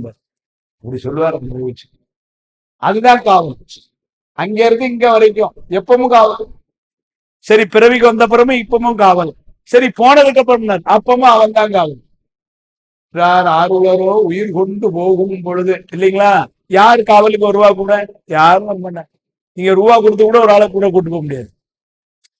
ரொம்ப பணக்காரங்களா இருந்து வெளியூருக்கு எங்கேயோ போறோம்னு வச்சுக்கோங்க, இப்ப மொழி தெரியாது, அதனால மொழி தெரிஞ்ச ஒரு ஆள் கூட உனக்கு டிக்கெட் நான் போட்டுக்கிறேன் நீ வா அப்படின்னு கூட்டு போலாம். எப்ப நான் செத்து போறேன் எங்க போறேன்னு தெரியல, உனக்கும் டிக்கெட் வா நீ வர மாதிரி போவோம் அப்படின்னு எமோ வருவான் சார், இல்லைங்களா? ஆனா அவனுக்கு பாருங்க, அவன் என்ன வேலை இல்லாத ஆளா சார்? பிறக்க முன்னாடியில இருந்து கூடயே இருந்து உங்களுக்கு மட்டும் இல்ல, உங்களுக்கு மட்டும் இல்ல, எனக்கு மட்டும் இல்ல, இவங்களுக்கு மட்டும் இல்ல, எல்லா ஆன்மாக்களுக்கும், எல்லா ஆன்மாக்களுக்கும் நான் சொல்லிட்டேன். அப்ப மாந்த பிறவி மட்டும் இல்ல, அங்க ஒரு நாயை அதுக்கும் கூட இருக்கிறான், அங்க ஒரு மாடு அதுக்கும் கூட இருக்கிறான், எல்லா உயிர்களுக்கும் அப்படி. அவனுக்கு என்ன, எல்லா உயிரும் அவனுக்கு ஒண்ணுதான். அப்படி இருந்து எப்ப வரைக்கும் கூட இருக்கான் பாருங்க, முடிஞ்சு மேல அப்பமும் ஆறு உலர்வாட்டார். இவங்க எல்லாம் யாருமே உத்தரம் இல்லை, எல்லாரும் ஒரு காலம் வரைக்கும் அவ்வளவுதான், இதுக்கு மேல யாராலும் ஒண்ணும் செய்ய முடியாது. என்ன பண்ண, அற்ப உயிர் ஆட்டம் விடுத்தவுடன் என்னை ஆதரிப்பார் எவரு பாதம். இந்த உயிரை என்ன சொல்லிட்டாரு, அற்ப உயிர். இது இருக்கிற வரைக்கும் இந்த ஆட்டம் போட்டுக்கிட்டு இருக்கு, நான் தான் சார் அப்படின்னு முடிஞ்சதுன்னு வச்சுக்கோங்க, இல்லைங்களா? வீட்டின் வைகை எல்லையிடம் விட்டு வந்த விற்போர் உற்ற வாட்டமெல்லாம் சகுத்த மட்டின் மா கருணை கடலை கோட்டமில் வேல் தருவான் இச்சை கொட்புடை அற்ப உயிர் ஆட்டம் விடுத்தவுடன் என்னை ஆதரிப்பார் எவரேங்கிறார். இப்ப எல்லாரும் சாமி சாமி சாமி எல்லாம் கூட நிக்கிறீங்க, எல்லாம் சாமி தான் அப்படின்னு முடிஞ்சதுக்கு அப்புறம் யாருதான் கூட இருக்கு? உங்களால யாராலும் என்ன பண்ண முடியும்? அப்படியே பாடி ஆதரிப்பார் எவரேனும் ஒரு பதியம் பாடி. அதெல்லாம் காரணம் மூலம் யாருன்னு அப்புறம் சொன்ன எத்தாயர் எத்தந்தை சுற்றத்தார் எம்மாடும் சும்மாடாம் ஏவர் நல்லா செத்தால் உதவுவார் ஒருவர் இல்லை சிறுபிறகால் தீ மூட்டி செல்லா நிற்பார் சித்தாயர் வேடத்தாய் நீடு பண்ணி திருவானைக்காவுடைய செல்வார் இந்த நட்டாவும் பொற்பாதம் அடைய பெற்றால் அல்ல இடம் கொண்டு அடியேன். அவ்வளவுதான் சொல்லிட்டு இவ்வளவுதான உலகம். அதுதான் சொல்றேன். அது அப்படியே தெளிவு. அதனால அப்ப காவல் எங்கன்னாரு சுவாமி? பிறக்க முன்னாடி காவலா இருக்கிறான், இப்ப பிறந்து இருக்கிற காலத்திலயும் காவலா இருக்கான், பிறக்கும் பொழுதே காவலா இருக்கான். சொல்ற தக்க தசமதி தாயோடு தான் படும் துக்க சாகர துயரிடை யார் கூட இருந்தாங்க? அது எங்க லேடி டாக்டர் கூட இருந்தாங்க, இந்த நர்சம்மா கூட இருந்தாங்க, கூட இருப்பாங்க. என்ன செய்ய முடியும்? அவங்களால என்ன பண்ண முடியும்? கூட இருப்பாங்க. சரி, என்ன பண்ண முடியும்? யாரு குழந்தைய வெளியே கொண்டாடாங்க? இந்த அம்மாவை சொல்லுவாங்க, இன்னும் கொஞ்சம் அப்படிம்பாங்க. இவ்வளவுதான் இந்த டாக்டர் சொல்ல முடியும். வேற என்ன சொல்ல முடியாது டாக்டர்? இந்த பக்கம் எல்லாத்துக்கும் அனுபவம் வரும். டாக்டர் ஆயிட்டு மேல என்ன பண்ணிட முடியும்? வரணும்ல வெளியே. 10 மாசம் அமைதியா உள்ள உட்கார்ந்துருந்தது. அதுக்கு வெளியே வரணும்னு தெரியுமா? நாளைக்கு டேட் ஆஃப் டெலிவரி, நாளை காலையில கிளம்பிட்டேன், நான் வெளியே போயிடும் அப்படின்னா இருந்தது தெரியாது. அது அப்படியே பள்ள கொண்டார். முன்புக்கு ஐய வழியே உண்டு அணைகின்ற பொய்யாத வல்லவமே போட்டு ரொம்ப பத்திரமா அதை பிடிச்சு வெளியே கொண்டு விட்டது யார் பாருங்க? சாமி. சாமி இந்த போற்றி பொருள் இந்த ஒண்ணு சொன்னதுக்கே உமாவதி சிவாச்சாரியார தினந்தரம் குலதெய்வமாச்சு கும்பிடணும். பெண்மையினுடைய உயர்வையும் சுவாமியினுடைய கருணையையும் ஒரு சேர வச்சு எப்படி சொல்லிவிட்டார்? கடந்து காமியத்துக்கேய கைகால் முதலாய எவ்வுறுப்பும் ஆசனமே செய்து திருத்தி பின்பு யோகிருத்தி அது வெளியே வர்றதுக்குள்ள பொசிஷனை சுவாமி பண்றானோ. டாக்டர்கள் 8வது மாசம் 9வது மாசம் ஸ்கேன் பண்ணிட்டு சொல்றாங்க, இன்னும் கொஞ்சம் பொசிஷன் உட்காரல, கொஞ்சம் பொறுங்க, அப்பவே ஒரு வார்த்தையை விட போட்டு விட்டுருவாங்க. அது பொசிஷனுக்கு வரலன்னா சிசேரியன் தான் பண்ணணும் சொல்லுவாங்க. சரிங்களா? அடுத்த 15 நாள் கழிச்சு ஸ்கேன்ல சொல்றாங்க இப்ப சரியா வந்துருச்சு. யார் அந்த குழந்தைய சரியா கொண்டு உட்கார வச்சா? அந்த குழந்தைக்கு தெரியுமா சார் இப்படி நம்ம உட்காரணும்? இல்லைன்னா பாவம் எங்க அம்மா அது வயிற்று அறுத்து தான் எடுப்பாங்களாம், அதனால நம்ம நல்லபடியா அப்படி உட்கார்ந்து தெரியுமா சார்? அதுக்கு அவனுக்கு தெரியும் சார். அதை அப்படி அழகா திருப்பி எப்படி உட்காரணும் உட்கார வைக்கணும், திருத்தி யோகித்தி அப்புறம் அதை மெல்ல அந்த டைமுக்கு வெளியே கொண்டார். முன்புக்கு ஐய வழியே உண்டு அணைகின்ற பொய்யாத வந்தவமே அங்கே இருந்து கூட வந்தவன். அதனாலதான் அப்பர் சாமிகள் என்ன பண்ணாரு? அங்கே இருந்தே நம்ம அவனை கும்பிட ஆரம்பிச்சிட வேண்டியதான்ற. கருவுற்ற நாள் முதலாக உன் பாதமே காண்பதற்கு இல்லைங்களா? கருவாய் கிடந்து உன் களலே நினையும் கருத்துடைய அப்படிதான் சொல்றாரு. இந்த பாட்டெல்லாம் தெரிஞ்சா யாராவது இப்படி சொல்லுவாங்களா சார்? 45 வயசுல என்ன 40 வயசுலயே தேவாரெல்லாம் படிச்சுக்கிட்டு அதெல்லாம் 60 வயசுக்கு மேல படிக்கலாம் ரிட்டையர் ஆனதுக்கு அப்புறம் அப்படின்னு யாராவது பேசுவாங்களா? அப்புறம் 40 வயசு ஆல்ரெடி டிலேடு பை 40 இயர்ஸ்.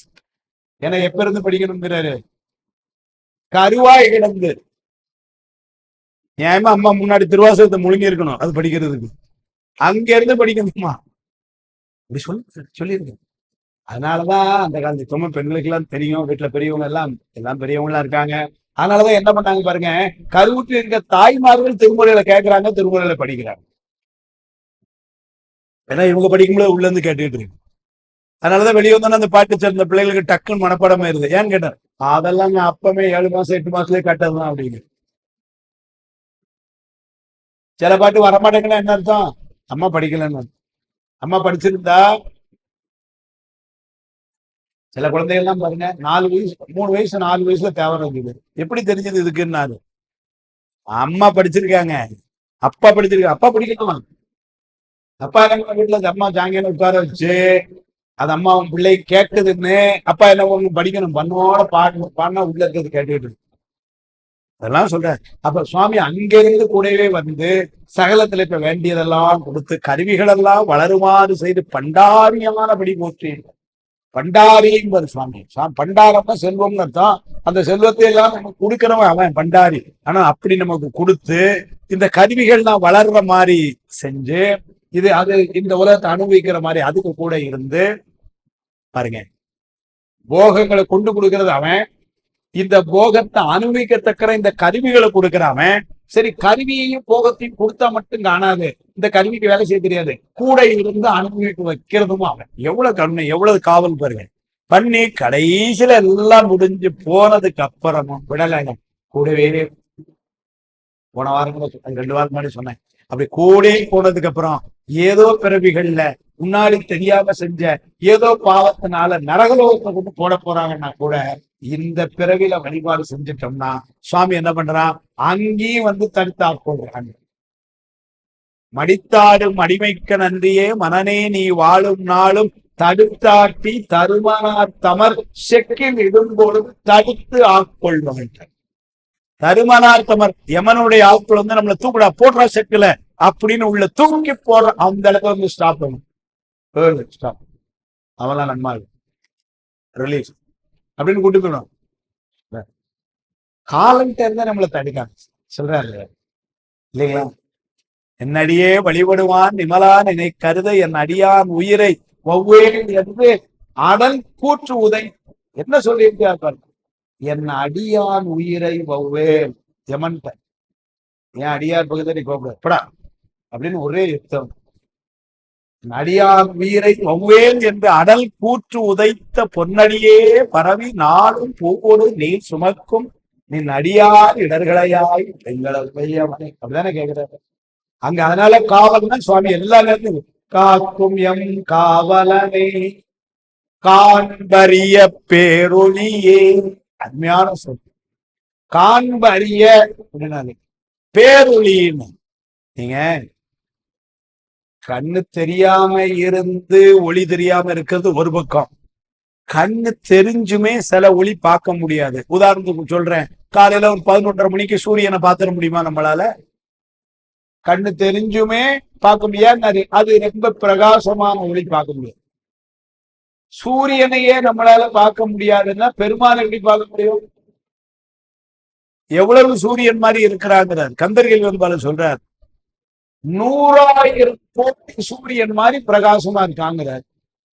ஒரு சூரியனையே காலையில பார்க்க முடியலையே, இப்ப 100,000 கோடி சூரியன் மாதிரி வந்தா பார்க்க முடியுமான்னாரு. பார்க்க முடியும். சிலப்பதிகாரத்துல ஒரு கதவு, மாலதின்னு ஒரு அம்மா ஒரு கதவு, அது அங்க சொல்வாரு, அந்த ஒளியை வந்து அங்க சொல்வாரு.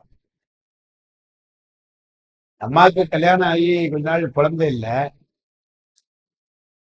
அதனால அந்த அந்த காலத்து சூழல் அது.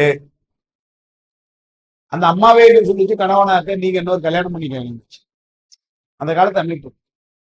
அப்படின்னா என்ன அர்த்தம் அப்படின்னா, அந்த 2வது ஒரு மனைவி அவள் மூலமாவது ஒரு குழந்தை வந்தா கூட நம்ம குழந்தை தான், அந்த குடும்பம் அப்படி இருந்திருக்காங்க. அப்ப உள்ள காலம் இதெல்லாம் இப்ப சரியாகுமா சார் கேட்காது. அப்போ ஏன்னா அது ஏதோ சங்கம் காலம், சங்கம் மருவிய காலம், அப்ப பாடப்பட்ட காப்பியம் அது, அதுல வருது மாலதியின் பேர் அந்த அம்மா பேர். அதனால என்ன பண்ணாங்க, இந்த முதல் மனைவி, அதான் முதல் மனைவி குழந்தை இல்லைன்னா நீங்க இன்னொரு கல்யாணம் பண்ணுங்கன்னு சொல்லி அந்த கணவன் பாருங்க ரொம்ப யோசிச்சு, அப்புறம் சரி வேற குழந்தை பேரு வேணும், அதனால என்ன கல்யாணம் பண்ணிட்டேன். கல்யாணம் ஆயிடுச்சு, கொஞ்ச நாள்ல அவங்களுக்கு குழந்தையும் பிறந்துச்சு. 2வது மனைவி குழந்தை பிறந்துச்சு. குழந்தை பிறந்தவொடனே ரொம்ப மகிழ்ச்சி, எல்லாருக்குமே மகிழ்ச்சி. 3 பேருக்கும். யாருக்கெல்லாம்? அப்பா, முதல் மனைவி, 2வது மனைவி, 3 பேருக்குமே மகிழ்ச்சி. இப்ப இந்த முதல் மனைவி 2வது மனைவிக்குள்ள வித்தியாசமே இல்லை இந்த குழந்தையை பாராட்டுறது.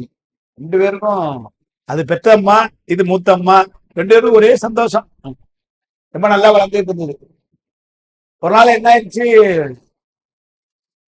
அந்த கணவனாரும் அந்த 2வது மனைவி குழந்தையை பெற்றெடுத்த தாயும் எங்கேயோ வெளியே போகணும். அதனால குழந்தைய விட்டு நீங்க பாத்துக்கங்கன்னு குழந்தைய வீட்டுல விட்டு போயிட்டாங்க. குழந்தை தொட்ட தூங்குது, நீங்க பாத்துக்கங்கக்கா அப்படின்னு சொல்லிட்டு அது போயிடுச்சு. 2 போயிட்டாங்க, நான் பாத்துக்கிறேன். இந்த குழந்தைக்கு இந்த அம்மா என்ன பண்ணுச்சு, சங்கல பால் விட்டுச்சு, விக்குச்சு, தொண்டையில பால் எடுக்குது, அந்த குழந்தை செத்து போச்சு.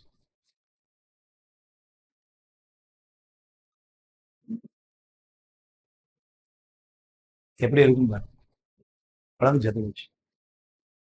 அம்மாவுக்கு ஒரே 2 விதமான சோகம். ஒண்ணு,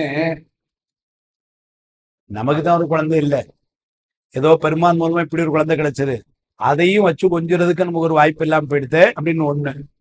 இன்னொன்னு என்னதான் இருந்தாலும் உலகம் என்ன சொல்லுவோம், இந்த அம்மா சரியா பார்க்கல, அதனால தானே பெத்தவர் இருந்தானே இப்படி விட்டுருப்பாளாம், இப்படி எல்லாம் ஒரு அவ பேர் வேற வருமே அப்படின்னு ரொம்ப வருத்தம். அதனால என்ன பண்ணுச்சு, இதுக்கு ஒண்ணு என்ன செய்யன்னு தெரியல. இந்த குழந்தைய கையில தூக்குச்சு. ஊர் எல்லையில அங்க ஒரு சாத்தான் கோயில், அவனுக்கு பாசண்ட சாத்தன்னு பேர். ஒரு குறிப்பு எழுதுறாங்க, அந்த பாசண்ட சாத்தன் தான் இன்னைக்கு ஐயப்பனா வந்து இருக்கிறாரு ஒரு குறிப்பு எழுதியிருக்காங்க. அது ஒரு ஆராய்ச்சிக்குரியது, குற்றலாம். அவருக்கு பேரு பாசண்ட சாத்தன்னு பேர். அவர் அந்த ஊரினுடைய காவல் தெய்வம். நேர என்ன பண்ணுச்சு, அந்த அங்க கொண்டு போகுது. அது காடு வழியா போகணும். இந்த காடு வழியா போகும் பொழுது என்ன ஆயிடுச்சு, அங்க ஒரு பேய் வந்துதான் கதையில வருது. அதுக்கு இடாகினி பேய்னு பேர். அந்த பேய்க்கு பேரு இடாகினி பேய். அது சொல்லிருச்சு, அது குழந்தைய கையில வாங்கிடுச்சு. உன் குழந்தை எப்படி இறந்து போச்சு ரைட்டா. சிலப்பதிகாரங்கள் சமண இலக்கியம். அதனால அதனுடைய வினை முடிஞ்சது, அது இறந்து போச்சு. இன்னைக்கு என்னுடைய வினைக்குள்ள அமைப்பு எப்படி இருக்குன்னா, எனக்கு உணவு இந்த குழந்தை தான் சொல்லி முழுங்கிருச்சு.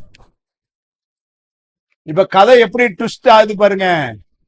இறந்து போனது மட்டுமில்ல, குழந்தைய இப்ப கையில இல்ல. எங்கன்னாரு பேய் வாங்கி பண்ணிட்டு.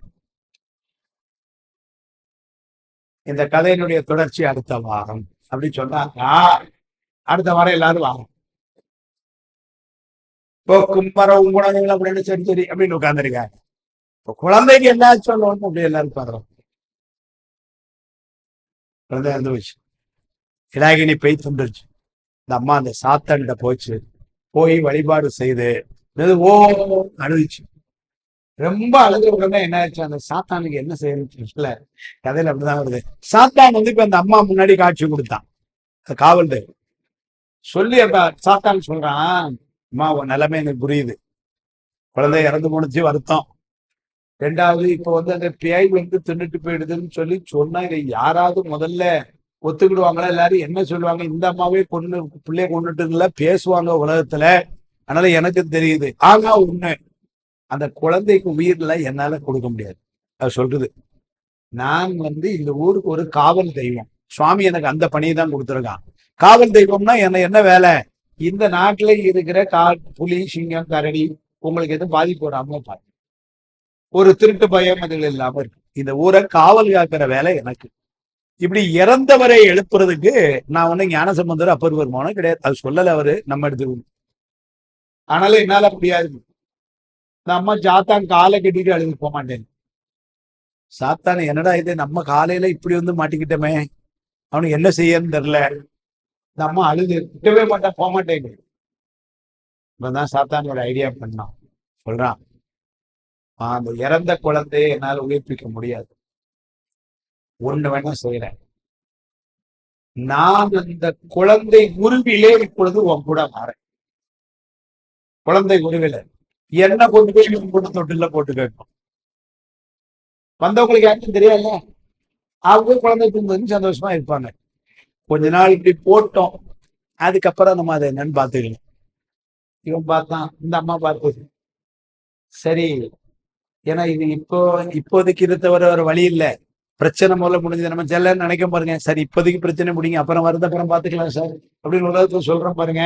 அத மாதிரி இந்த அம்மா சரின்னு முடிவு பண்ணிட்டு சாத்தான கூப்பிட்டு வீட்டுக்கு வந்து தொட்டில போட்டு குழந்தை தூங்கிட்டு அவங்க வந்தாங்க. கல்யாணம் கூப்பிட்டுருந்தீங்களா, ரொம்ப சந்தோஷம். குழந்தை பால் குடிச்சு எல்லாம் நல்லா இருக்கு, ஒண்ணும். கொஞ்ச நாளைக்கு இந்த குழந்தை கொண்டு பள்ளிக்கூடத்துக்கு சேர்த்தாங்க. பள்ளிக்கூடம் பிடிச்சது, குழந்தை கொஞ்சம் பெரிய பிள்ளையா வளருது. குழந்தை வளருது இல்ல, யாரு வளருறா, சாத்தான் வளர்ந்துட்டு இருக்கான். கொஞ்ச நாள் ஆச்சு, இந்த பெரிய அம்மா வந்து இறந்து போச்சு. அது சாத்தான்னு தெரிஞ்ச ஒரே ஆளு அம்மா தான். ஏன்னா அவங்க எல்லாம் வீட்டுல எல்லாம் சொல்லல கதைய. அந்த அம்மா செத்து போச்சு. இந்த பையன் பெரிய பையனா வளர்ந்துட்டான். நம்ம ஒரு வார்த்தையில சொன்னா அவன் ஏதோ பிஇ படிச்சு ஐடில வேலைக்கு போயிட்டான்னு வச்சுக்கோங்க, ஏதோ ஆயிட்டு. என்ன பண்ணிட்டாங்க, அந்த அம்மா அந்த பையனுக்கு பொண்ணு பார்க்காங்க. இப்போ யாருக்கு பொண்ணு பார்க்காங்க, சாத்தான். சரி, அந்த சாத்தாங்கன்னு சொல்ல முடியல. இப்போ கல்யாணம் நடந்தது. தேவந்தின்னு பேரு அந்த பொண்ணு பேர். கல்யாணமும் நடந்துட்டு சாத்தானுக்கு. அந்த முதல் நாள் இரவுல இப்பதான் அந்த சாத்தான் சொல்லலாம், யார்கிட்ட, தன்னுடைய மனைவிட்ட சொல்லலாம், ஒரு தப்பு நடந்து போச்சு, அப்படின்னு சொல்லி பழைய கதை இதெல்லாம். இது ஓ மேலே எந்த தப்பும் இல்லை. ஏன்னா உன்னை பொண்ணு பார்த்தாங்க, மாப்பிள்ளை பார்த்து கல்யாணம் பண்ணி வச்சாங்க, அதனால ஓ மேல தப்பு இல்லை. ஆனா இப்ப என்னாலையும் ஓ கூட குடும்பம்லாம் நடத்த முடியாது. நான் வந்து சாத்தான். அதனால உன்னை பண்ண இப்போதைக்கு யாருக்கும் சொல்ல வேண்டாம்னு சொல்ல வேண்டாம், நீ பேசாம இப்படியே இரு.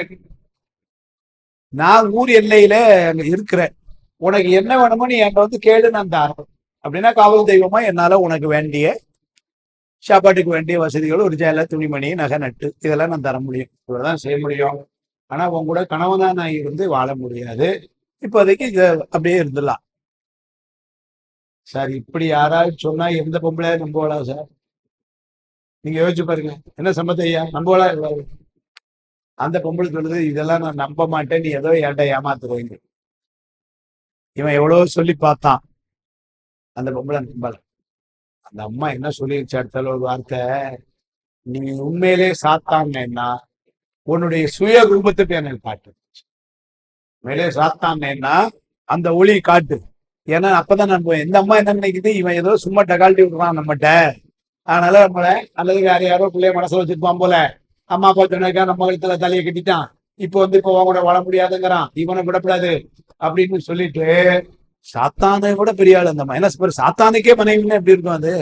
அதனால அந்த அம்மா என்ன சொல்லிருச்சு, நீ வந்து உண்மையிலே சாத்தான்னா உன் உருவத்தை இப்ப காட்டு. அப்பா ஒரு வார்த்தை சொல்றான், நான் என்னுடைய சுயரூபத்தை காட்டுவேன், ஆனால் அதில் வருகின்ற ஒளியை உன்னுடைய கண்கள் தாங்காது சொல்றான். ஏன்னா சாத்தான்னா என்னுடைய ஒளி, ஒரு சாத்தானுடைய ஒளி அப்படின்னா பிறகு பரமபிசிவனுடைய ஒளி எப்படி இருக்கும்? அதுக்காக சாத்தானுக்கு சுவாமியால ஒரு பணி ஒதுக்கப்பட்டு வந்த ஒரு ஆன்மா, அதனுடைய ஒளியே தாங்க முடியாது ஏனையோராலன்னா பெரிய மத்தவங்களால இந்த பெருமானுடைய ஒளியை பார்க்க முடியுமா? அந்த அம்மா என்ன வந்து தெரியுங்களா கதையில, சரியான அம்மா, அது பயங்கர விவரம்.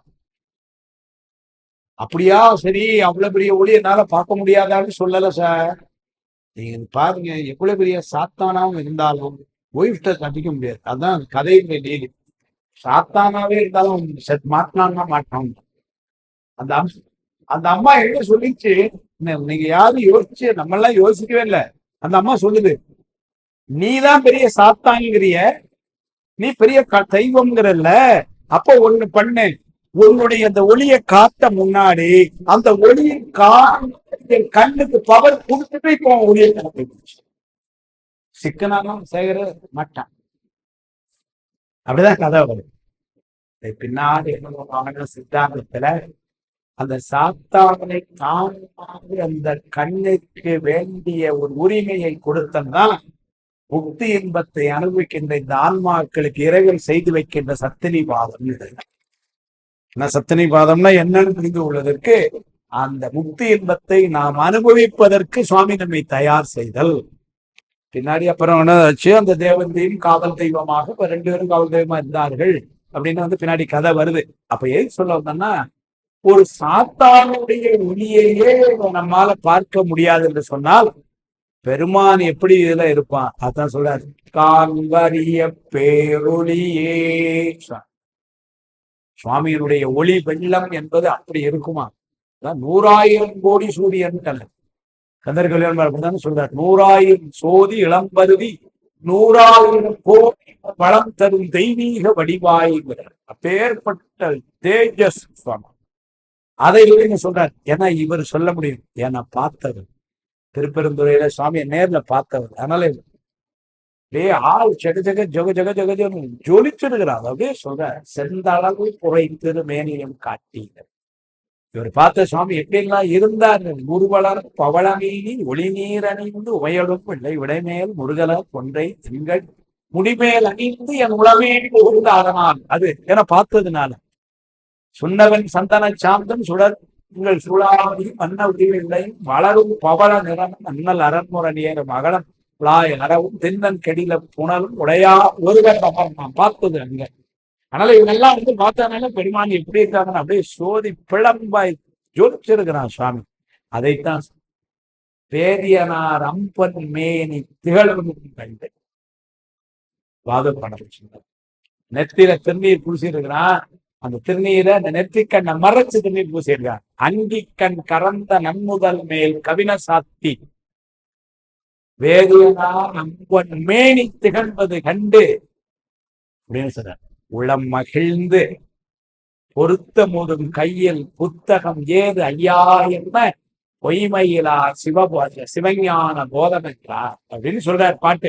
ஆனாலும் சுவாமி நேர கண்ட காட்சி அது அவங்களுக்கு தான் கிடைக்கும். அவ்வளவு நம்ம எல்லாம் அவங்க காட்டத்தான் சொல்லணும். ஆனாலும் சொல்றார் காக்கும் எம் காவலனே காம்பரிய பேரொலியே ஆற்று இன்ப வெள்ளமே. இன்ப ஆற்று வெள்ளம். ஆற்று இன்ப வெள்ளம்னா இன்ப ஆற்று வெள்ளம். வெள்ளம் என்பது ஆற்றிலிருந்து வரும், இன்பம் என்பது பெருமானிடம் இருந்து வரும். குறை வெள்ளம் எங்க வரும்னாரு ஆற்றில் இருந்து, இன்பம் எங்க வரும்னாரு பெருமான் தந்து. அதனால இன்ப ஆற்று வெள்ளம் சுவாமி. ஏன்னா இன்பம் அவன்கிட்ட தான் வரணும். அதான் சொல்றாரு அவன் இன்பமே வடிவானவன் சுவாமி. இன்பமே என்னுடைய அன்பேங்கிறார். அப்படிதான் சொல்றாரு இல்லைங்களா? சுவாமி தான் இன்பம். அதனால அவன் தான் சுவாமிதான் இன்பமே ஒடிவானான். மாறி நின்றென்னை ஈரிலா பதங்கள் யாவையும் கடந்த இன்பமே என்னுடைய அப்படிதான் சொல்ற. மாறி நின்றென்னை மயக்கிடும் மஞ்ச புலனைந்து வழியடை தமுதே ஊறி நின்றென்னுள் எழுபரஞ்சோதி உள்ளவா அல்வார் தேரலின் தெளிவே சிவபெருமானே திருப்பெருந்துறை உரை சிவனே ஈரிலா பதங்கள் யாவையும் கடந்த இன்பமே என்னுடைய அன்பே. அதனால சுவாமிதான் இன்பமே வடிவான். திருவருட்பயன்ல இன்ப கணம் அப்படின்பார் சுவாமி. இன்பமே அவருக்கு உரு, அதுவே இன்பமே. இன்பு அதனை எய்துவார்க்கு எய்யும் இன்ப கணம் ஆதலினால் அவருக்கு எல் அப்படின்றார். இன்பு அதனை எய்துவார்க்கு எய்யும். அவனை சென்று அடைந்தவர்களுக்கெல்லாம் இன்பம் கொடுப்பவன் சுவாமி. ஏன்னா அவன் இன்பமே வடிவானவன். நம்மை மாதிரி எங்க கடையில இருந்து வாங்கி கொடுத்து ஒண்ணு கொடுக்கணும்னு இல்லை. ஆனால் இன்பத்தை எங்க இருந்தோ வாங்கி நம்ம கொடுக்க வேண்டியது இல்லை. அதுவே இன்ப வடிவுதான். ஆனால் அதுக்கு போய் சேர்ந்தவங்களுக்கு எல்லாம் இன்பம் தான். அதனால அதை சொல்றாரு இங்க இன்ப வெள்ளம். எப்படி வெள்ளம்னாரு வெள்ளம் என்பது எங்க வரும்னா ஆறில் வரும். இன்பம் எங்க வரும்னா பெருமான் இருந்து வரும். அதனால இன்ப ஆற்று வெள்ளம் அது அப்படி சொல்லணும். அப்படி வெள்ளமாய் சுவாமி ஆற்றின்ப வெள்ளமே அத்தா மிக்காய் நின்ற. அத்தா அத்தான்னா அப்பாங்கிறது. அத்தா அப்படின்னா அத்தன் அப்படின்னா அத்தா உன் அடியேனை அன்பால் ஆத்தாய் சொல்றாரு இல்லையா? அத்தா அப்படின்னா மனம் அப்படின்னா அப்பான்னு அர்த்தம். அதனால அத்தா மிக்காய் நின்ற எல்லாத்திற்கும் மேலாக நின்ற மிக்காய்னா எல்லாத்துக்கும் மேலாய். அதனால சுவாமிதான் இந்த உலகத்துல அனைத்துக்கும் மேலாய் நிற்கின்ற அத்தா மிக்காய் நின்ற தோற்ற சுடர் ஒளியாய். அப்படின்னா தோற்ற சுடர் ஒளியாய் பக்குவமடைந்த ஆன்மாக்களுக்கெல்லாம் காணுகின்ற ஒளிப்பொருளாய் சுவாமி காட்சி கொடுத்திருக்கிறார். ஞானசம்பந்தர் பார்த்திருக்கிறார், அப்பர் சுவாமிகள் பார்த்திருக்கிறார், சுந்தரர் பார்த்திருக்கிறார், மாணிக்கவாசர் பார்த்திருக்கிறார், அருளாளர்கள் பார்த்திருக்க. இவங்க எல்லாம் பார்த்தவங்க. அவங்களுக்கு எப்படி இருப்பான்னு அது சுடர் அப்படின்னா சுடர்கின்ற ஒளியாய் சுவாமி எப்படி இருந்திருக்கான்? பெரிய ஒளி பொருளாய் அவர்களுக்கு காட்சி கொடுத்திருக்கிறான். அப்படி அவர்களுக்கெல்லாம் காட்சி கொடுத்தாலும் அந்த பொருள் எப்படின்னாரு ரொம்ப நுண்ணியமான பொருள். அது சொல்லாலேயே சொல்ல முடியாத பொருள். சொல்லாத நுண்ணுணர்வாய் தோற்ற சுடர் ஒளியாய். அது யாருக்குன்னாரு பக்குவத்தால் உயர்ந்த ஞானிகளுக்கு. நம்போன்ற ஏனையோருக்கு சாமானியர்களுக்கு எப்படின்னாரு சொல்லாத நுண்ணுணர்வாய். அப்படின்னா சொல்ல முடியாதுன்னு அர்த்தம். அவ்வளவு நுட்பம். அவனை என்னன்னு நீங்க சொல்ல முடியும்? அவ்வளவு நுட்பமான நூலே முளைவரியா நுண்ணியனாய் அப்ப ஆனா நூல் எல்லாம் கூட சுவாமியை சொல்லியிருப்பது காரைக்காலம் சொல்லுவாங்க. நூலறிவு பேசி நுழைவிடாராத்திரி நம்ம. ஏன்னாரு நூல்னாலேயே சுவாமியை முழுமையாக சொல்ல முடியாது. அப்பேற்பட்ட பெருமான். அதனாலதான் திருவாரூர்ல வழிபாட்டு செய்யும் பொழுதே ஒரு சாரார் என்ன கேட்கிறாங்க அப்புறம் சொல்றார், பெருமானே நூல் வழியாகவெல்லாம் உணர முடியாத உன் பின்னால நாங்க வரணும். அப்படின்னா என்ன அர்த்தம்? அப்படின்னா அந்த உணர்வு எங்களுக்கு வர வேண்டும். இதை கேட்டு வழிபாடு செய்யணும். திருவாரூருக்கு வசந்த விழாவில் 10 நாள் தியாகேச பெருமான் வெளியே வரும் பொழுது சப்பரத்துக்கு பின்னாடி முன்னாடி வர்ற கூட்டம் ஒன்னொன்னு கேட்கு, என் பிள்ளைக்கு எப்படியாவது கல்யாணம் அப்படி கேட்குது ஒண்ணு. அதுக்கப்புறம் இன்னொன்னு எப்படியாவது வேலை கிடைக்கணும்னு கேட்குது. இப்படி ஒன்னொன்னு கேட்குது, என் பொண்டாட்டி நான் சொன்னதை கேட்கணும், இப்படி நிறைய கேட்டு வருது எல்லாம். அதுல ஒரு சாரார் அப்பர் சாமிகள் சொல்றார், அவரால் தான் சொல்ல முடியும். என்ன சொல்றாரு பாருங்க, பெருமானே உணர்வு பூர்வமாக நாங்கள் உன்னோடு பின்னால் அந்த உணர்வை எங்களுக்கு கொடுத்தோம். நுண்பெண்மை நுழைய பணியே என்பாரும் நுண்பின் எம்மை நுழைய பணி பொண்ணுக்குள்ள நாங்க நுழையணும் அப்படின்னா என்ன அர்த்தம்? ஏதோ புத்தகத்துல படிச்சு அதுல படிச்செல்லாம் ஒரு சுவாமியை பத்தி இப்படி சொல்லும் பொழுதே கண்ணில் கொண்டு கண்ணீர் இருக்கும். வெள்ளந்தால் விரிசடையால் விடையால் விண்ணோர் பெருமானே என கேட்டு வேட்ட நெஞ்சாய் பள்ளந்தால் உருகுமனின் கீழ் மேலாக பதைத்து உருகும் அவர். அப்படி அந்த மாதிரி எனக்கு இந்த அடியார்கள் ஒருத்தருக்கு ஒருத்தர் பேசுறத கேட்கும் பொழுது இந்த அக்காவுக்கு கண்ணில் பொழுன்னு கண்ணீர் வருதான். என்ன பேசுறாங்க? எங்க பெருமானுடைய சடை எப்பேற்பட்ட சடை தெரியும். அதுல அந்த கங்கையை கொண்டு அப்படியே அடக்கி வச்சிருக்கிறான்னா பாருங்க. எங்க பெருமான் ரிஷபாவாகனத்துல வந்து இறந்தானா அந்த அழகு எப்படி தெரியும்.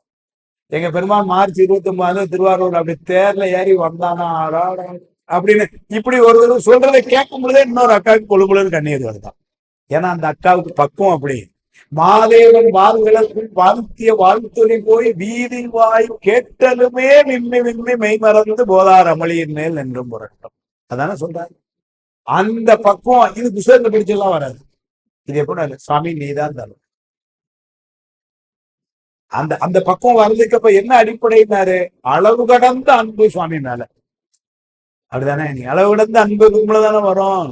அந்த அன்பு அதனால என்ன சொன்னாரு? அந்த அன்பு வர்றதுக்கு நீ உதவி பண்ணுங்கிறாரு. அதுக்கும் கேட்கிறாரு வழிபாட்டு.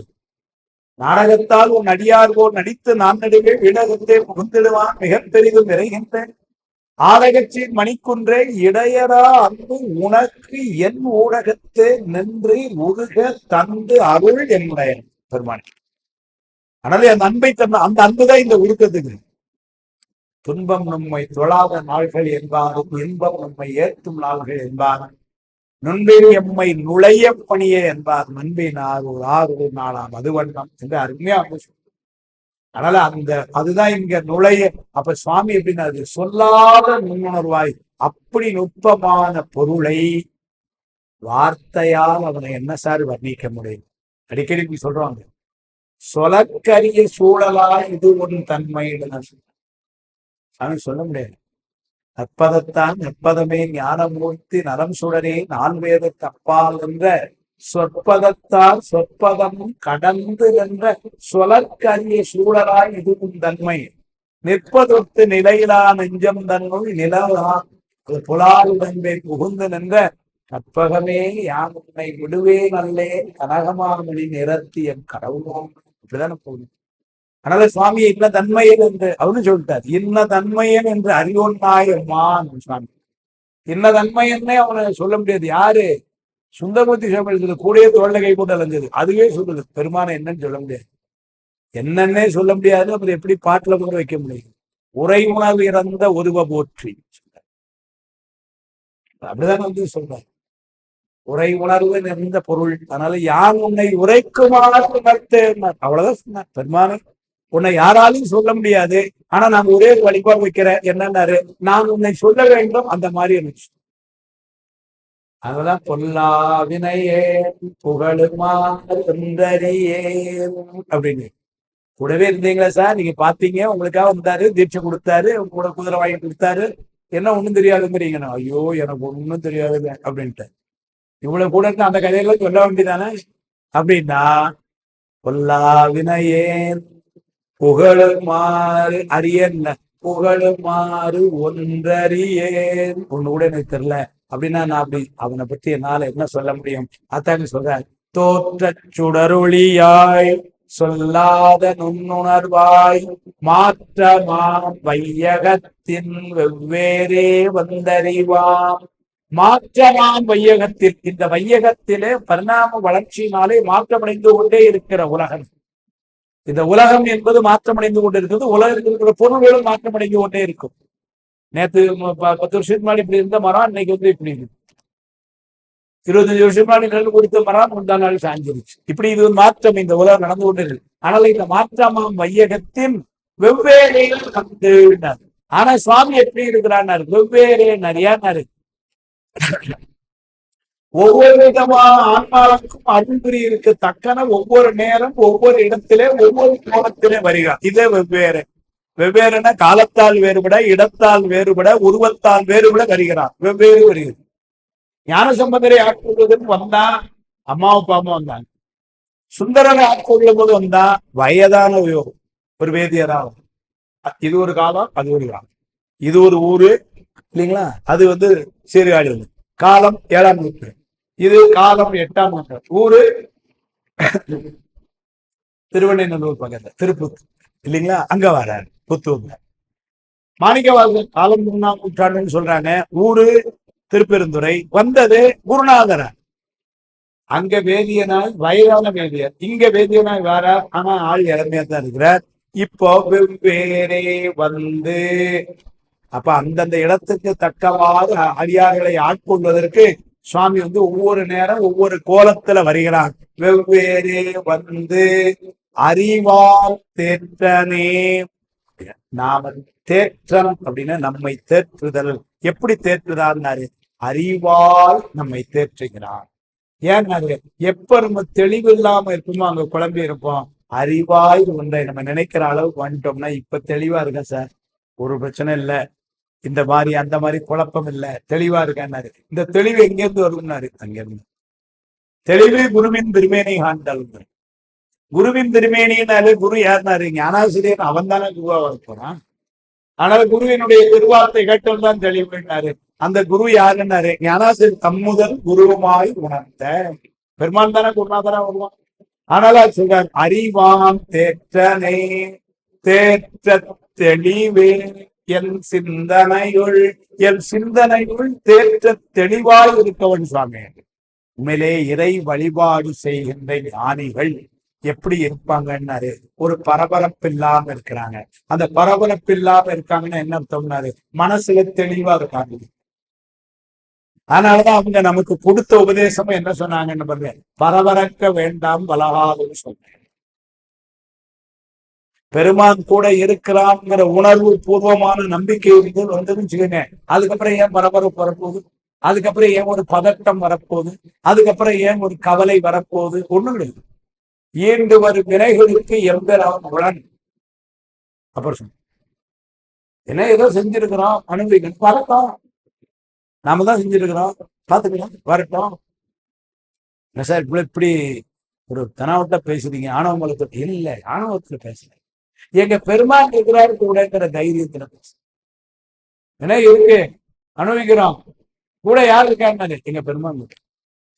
அன்னைக்கு கூட சொன்ன எவ்வளவு பெரிய உற்சாகத்தை கொடுக்கிறாரு. யமன்ட்ட இருந்து வருது ஓலைக்கே நம்ம கவலைப்பட வேண்டான்னு போயிட்டாரு. அங்கதான் எழுதும் ஓலை கொண்டு அவன் தான் தூதர் தானும் வந்தமை அணுக மாட்டார் உடையவர் மதுகையாதைங்கிறார். உடையவர் மதுகையாக எங்க பெருமானுடைய ஆற்றல் அது. அதனால யமன்ட்ட இருந்து ஓலை வந்தா கூட அதுக்கெல்லாம் ஒண்ணு கவலை பண்ணாங்க. வாடா வா, இப்பெல்லாம் போவோம், வா எங்க போனோம் அப்படின்னு தைரியமா கேட்கணும். இப்போ வந்துட்டான் அப்படின்னு அழுதுக்கலாம் இல்லையா? என் பெருமான் பார்த்துக்கிறேன். வெந்தொரு கணத்தில் மீள மேவலர் சென்றார் தமர் ஒருவருக்கு அஞ்ச தகுவரோ என்று சாட்சி. பெருமானுக்கு தமர்னா அவனுடைய ஆட்கள் நம்மெல்லாம். ஆனாலும் நம்ம யாருக்கும் அஞ்ச வேண்டியதில்லை. அதெல்லாம் வச்சுதான் என்ன சொன்னார்? தெளிவே என் சிந்தனையுள் ஊற்றாகி உள்ள எதுனார்? கிடைத்தற்கரிய அமுதமாய் இன்ப உணர்வாய் சாமி. சுவாமியை நினைத்து நினைத்து நினைத்து உள்ள எது ஊறிக்கொண்டிருக்கிறது? கிடைத்தற்கரிய அமுதம். அந்த அமுதம் போல சுவாமியுடைய நினைவு, அதுதான் உள்ள. என் சிந்தனை அமுதே உடையானே. உடையான் நம்மை எல்லாம் உடையவன் சுவாமி. நாம எல்லாரும் சுவாமிக்கு அடிமை. ஆனாலும் நமக்கெல்லாம் சுவாமி தலைமை. அதனால அப்பேற்பட்ட ஒரு தலைமை. அதனால நம்ம எதையும் கவலைப்பட வேண்டாம். அவன் தான் உடை. சுவாமி நமக்கு உடையான். அதனால அவன் நம்ம எல்லாத்தையும் நம்ம கண்டு அவன் பார்த்துக்கிறான். அது ஒரு பெரிய மகிழ்ச்சி நமக்கு. ஆனாலும் உடையானே வேற்று விகார விடக்குடம்பின் கிடப்ப ஆற்றே. அருமையான வருஷம். அப்படி ஒரு தைரியத்தை கொடுத்தவர் என்ன சொன்னார்? முறுக்கத்தை. வேற்று விகார விடக்குடம்பின் உட்கிடப்ப. ரெண்டு உரையாசிரியர்கள் அப்படி எழுதுறாங்க. தனமணி செஞ்சரி வேற்று உடம்பு விகாரம் உடம்பு விடக்கு உடம்பு அப்படின்னு மூன்றையும் பிரிக்கிறார் தனித்தனியா. வேற்று உடம்பு, விகார உடம்பு, விடக்கு உடம்புன்னு. வேற்று உடம்பு அப்படின்னா என்ன அர்த்தம்னாரு, போன பிறவில ஒரு உடம்பு இருந்து இந்த பிறவில வேற உடம்பு இருக்கு. போன பிறவில இருந்து அதே உடம்பா இப்ப இருக்கு இல்ல, எவ்வளவோ உடம்பு எடுத்துட்டு வந்துட்டோம். அதனால அப்பொழுது பிறவி தோறும் வேறு வேறாக வருகின்ற உடம்பு வேற்று உடம்பு. அடுத்த ஒரு வார்த்தை போட்டாரு, விகார உடம்பு. விகாரம் என்று சொன்னால் மாற்றம்னு அர்த்தம். இந்த உடம்பே பாத்தீங்கன்னா 15 வயசுல இருந்த கோலம் 65 வயசுல இல்ல, மாறி விகாரமாய் இல்லைங்களா. 25 வயசுல முடியல நல்ல கருகருன்னு, 60 வயசுல முடிய கொஞ்சம் இல்லையே, 80 வயசுல அனுப்ப முடியல. இப்படி இதெல்லாம் உடம்பிலே மாற்றம். அதுதான் விகாரம், மாற்றம். அப்ப வேறு வேறு உடம்பாய் இந்த வந்த உடம்புமே பாத்தீங்கன்னா குழந்தையா இருக்கும்போது ஒரு மாதிரி இருந்தோம், இளைஞர் இருக்கும்போது ஒரு மாதிரி இருந்தோம், முதியோர். அப்ப விகார. மூணாவது சொன்னாரு விடக்கு உடம்பு. விடக்கு அப்படின்னா இறைச்சின்னு அர்த்தம். அப்படின்னா இந்த தசைனால் உடம்பு. இந்த உடம்பு எதனால பண்ணப்படுது? ஏன்னா பிளாஸ்டிக்லயே பண்ணியிருக்கான், இரும்புலையா பண்ணியிருக்கான் இல்ல, தசை. புன்புலால் யாக்கை. சரியா பேணலன்னு நாரி. அவ்வளவுதான் இதுக்கு மரியாதை அவளுக்கு. அதான் சொல்றேன், அழுக்கு மெய்முறும் திருவடி அடைந்தேன் அதுவும் நான் படர்பாக உண்டான சுந்தர். புன்புலால் யாக்கை துறை துறை தனிய பொன்னெடு கோயிலாம் இருந்து என்பதால் உருக்கி எளிய யாக்கை ஈசனையும் ஆசனாம். புன்புலால் யாக்கை. அவ்வளவுதான் இப்ப உடம்பு. வெளியேதான் ஒரு தோலைகளை போட்டிருக்கு, அந்த தோலுமே அவ்வளவுதான். அது உள்ளடங்குது அவ்வளவு அழுக்கு வேற. இந்த உடம்புக்கு மரியாதை. புறந்தோல் தோற்று எங்கும் புழு அழுக்கு. அது அப்படியே அதுதான் விடக்கு உடம்பு. விடக்கணம். அப்ப இது வேறு வேறா இந்த உடம்பு. இந்த பிறவியிலேயும் தோற்றங்கள் மாறிக்கொண்டே வருகின்ற விகார உடம்பு. இது சதை எலும்பினாலே பின்னப்பட்டு வந்த முடை நாற்றம் வீசுகின்ற உடம்பு, விடக்குடம்பு. அதனால இந்த உடம்புக்குள்ள கிடக்கிற எண்ணெய் அப்படின்னா என்ன அர்த்தம்னா, சார் இந்த பொருளுக்கு சொந்தக்காரங்க அப்படின்னு சொல்லி ரொம்ப பெரிய ஒரு பொருளை சொன்னா ஒரு மகிழ்ச்சியா இருக்கு இல்லைங்களா. இந்த உடம்புக்கு சொந்தக்காரன்னு சொன்னா அது என்ன பெருமை இருக்கு தானே. எப்படி சொல்றா, அந்த பெரிய பங்களாக்குள்ள தானே நீங்க இருக்கீங்க அப்படின்னு சொன்னா பெருமையா இருக்கு கேட்க. இவர் என்ன சொல்றாரு, இந்த உடம்புக்குள்ளதானே நீங்க இருக்கிறோம் அப்படின்னு சொல்றேன். வேற்று விகார விடக்குடம்பின் உட்கிடப்ப ஆற்றே. ஆற்றே அப்படின்னா என்ன? என்னால தாங்க முடியலப்பா, பொறுக்க மாட்டேன்னு. ஆற்றேன்னு ஆற்றேன் அடியேன் அதிகை கெடில வீரத்துறை அம்மானே என் குடரோடு துடக்கி முடக்கியிட அதனால் ஆற்றேன். அந்த வயிற்று வலி அவங்க ஜாஸ்தியா இருக்கு, அதனால என்னால தாங்க முடியல, அதான் ஆற்றே பொறுக்க முடியல. அந்த மாதிரி இங்க சொன்னாரு, இந்த உடம்புல இதுக்கு மேல நான் இருக்க ஆற்றே. திரை துணையில் குறையும் துயர் ஆக்கையின் திருவலையே.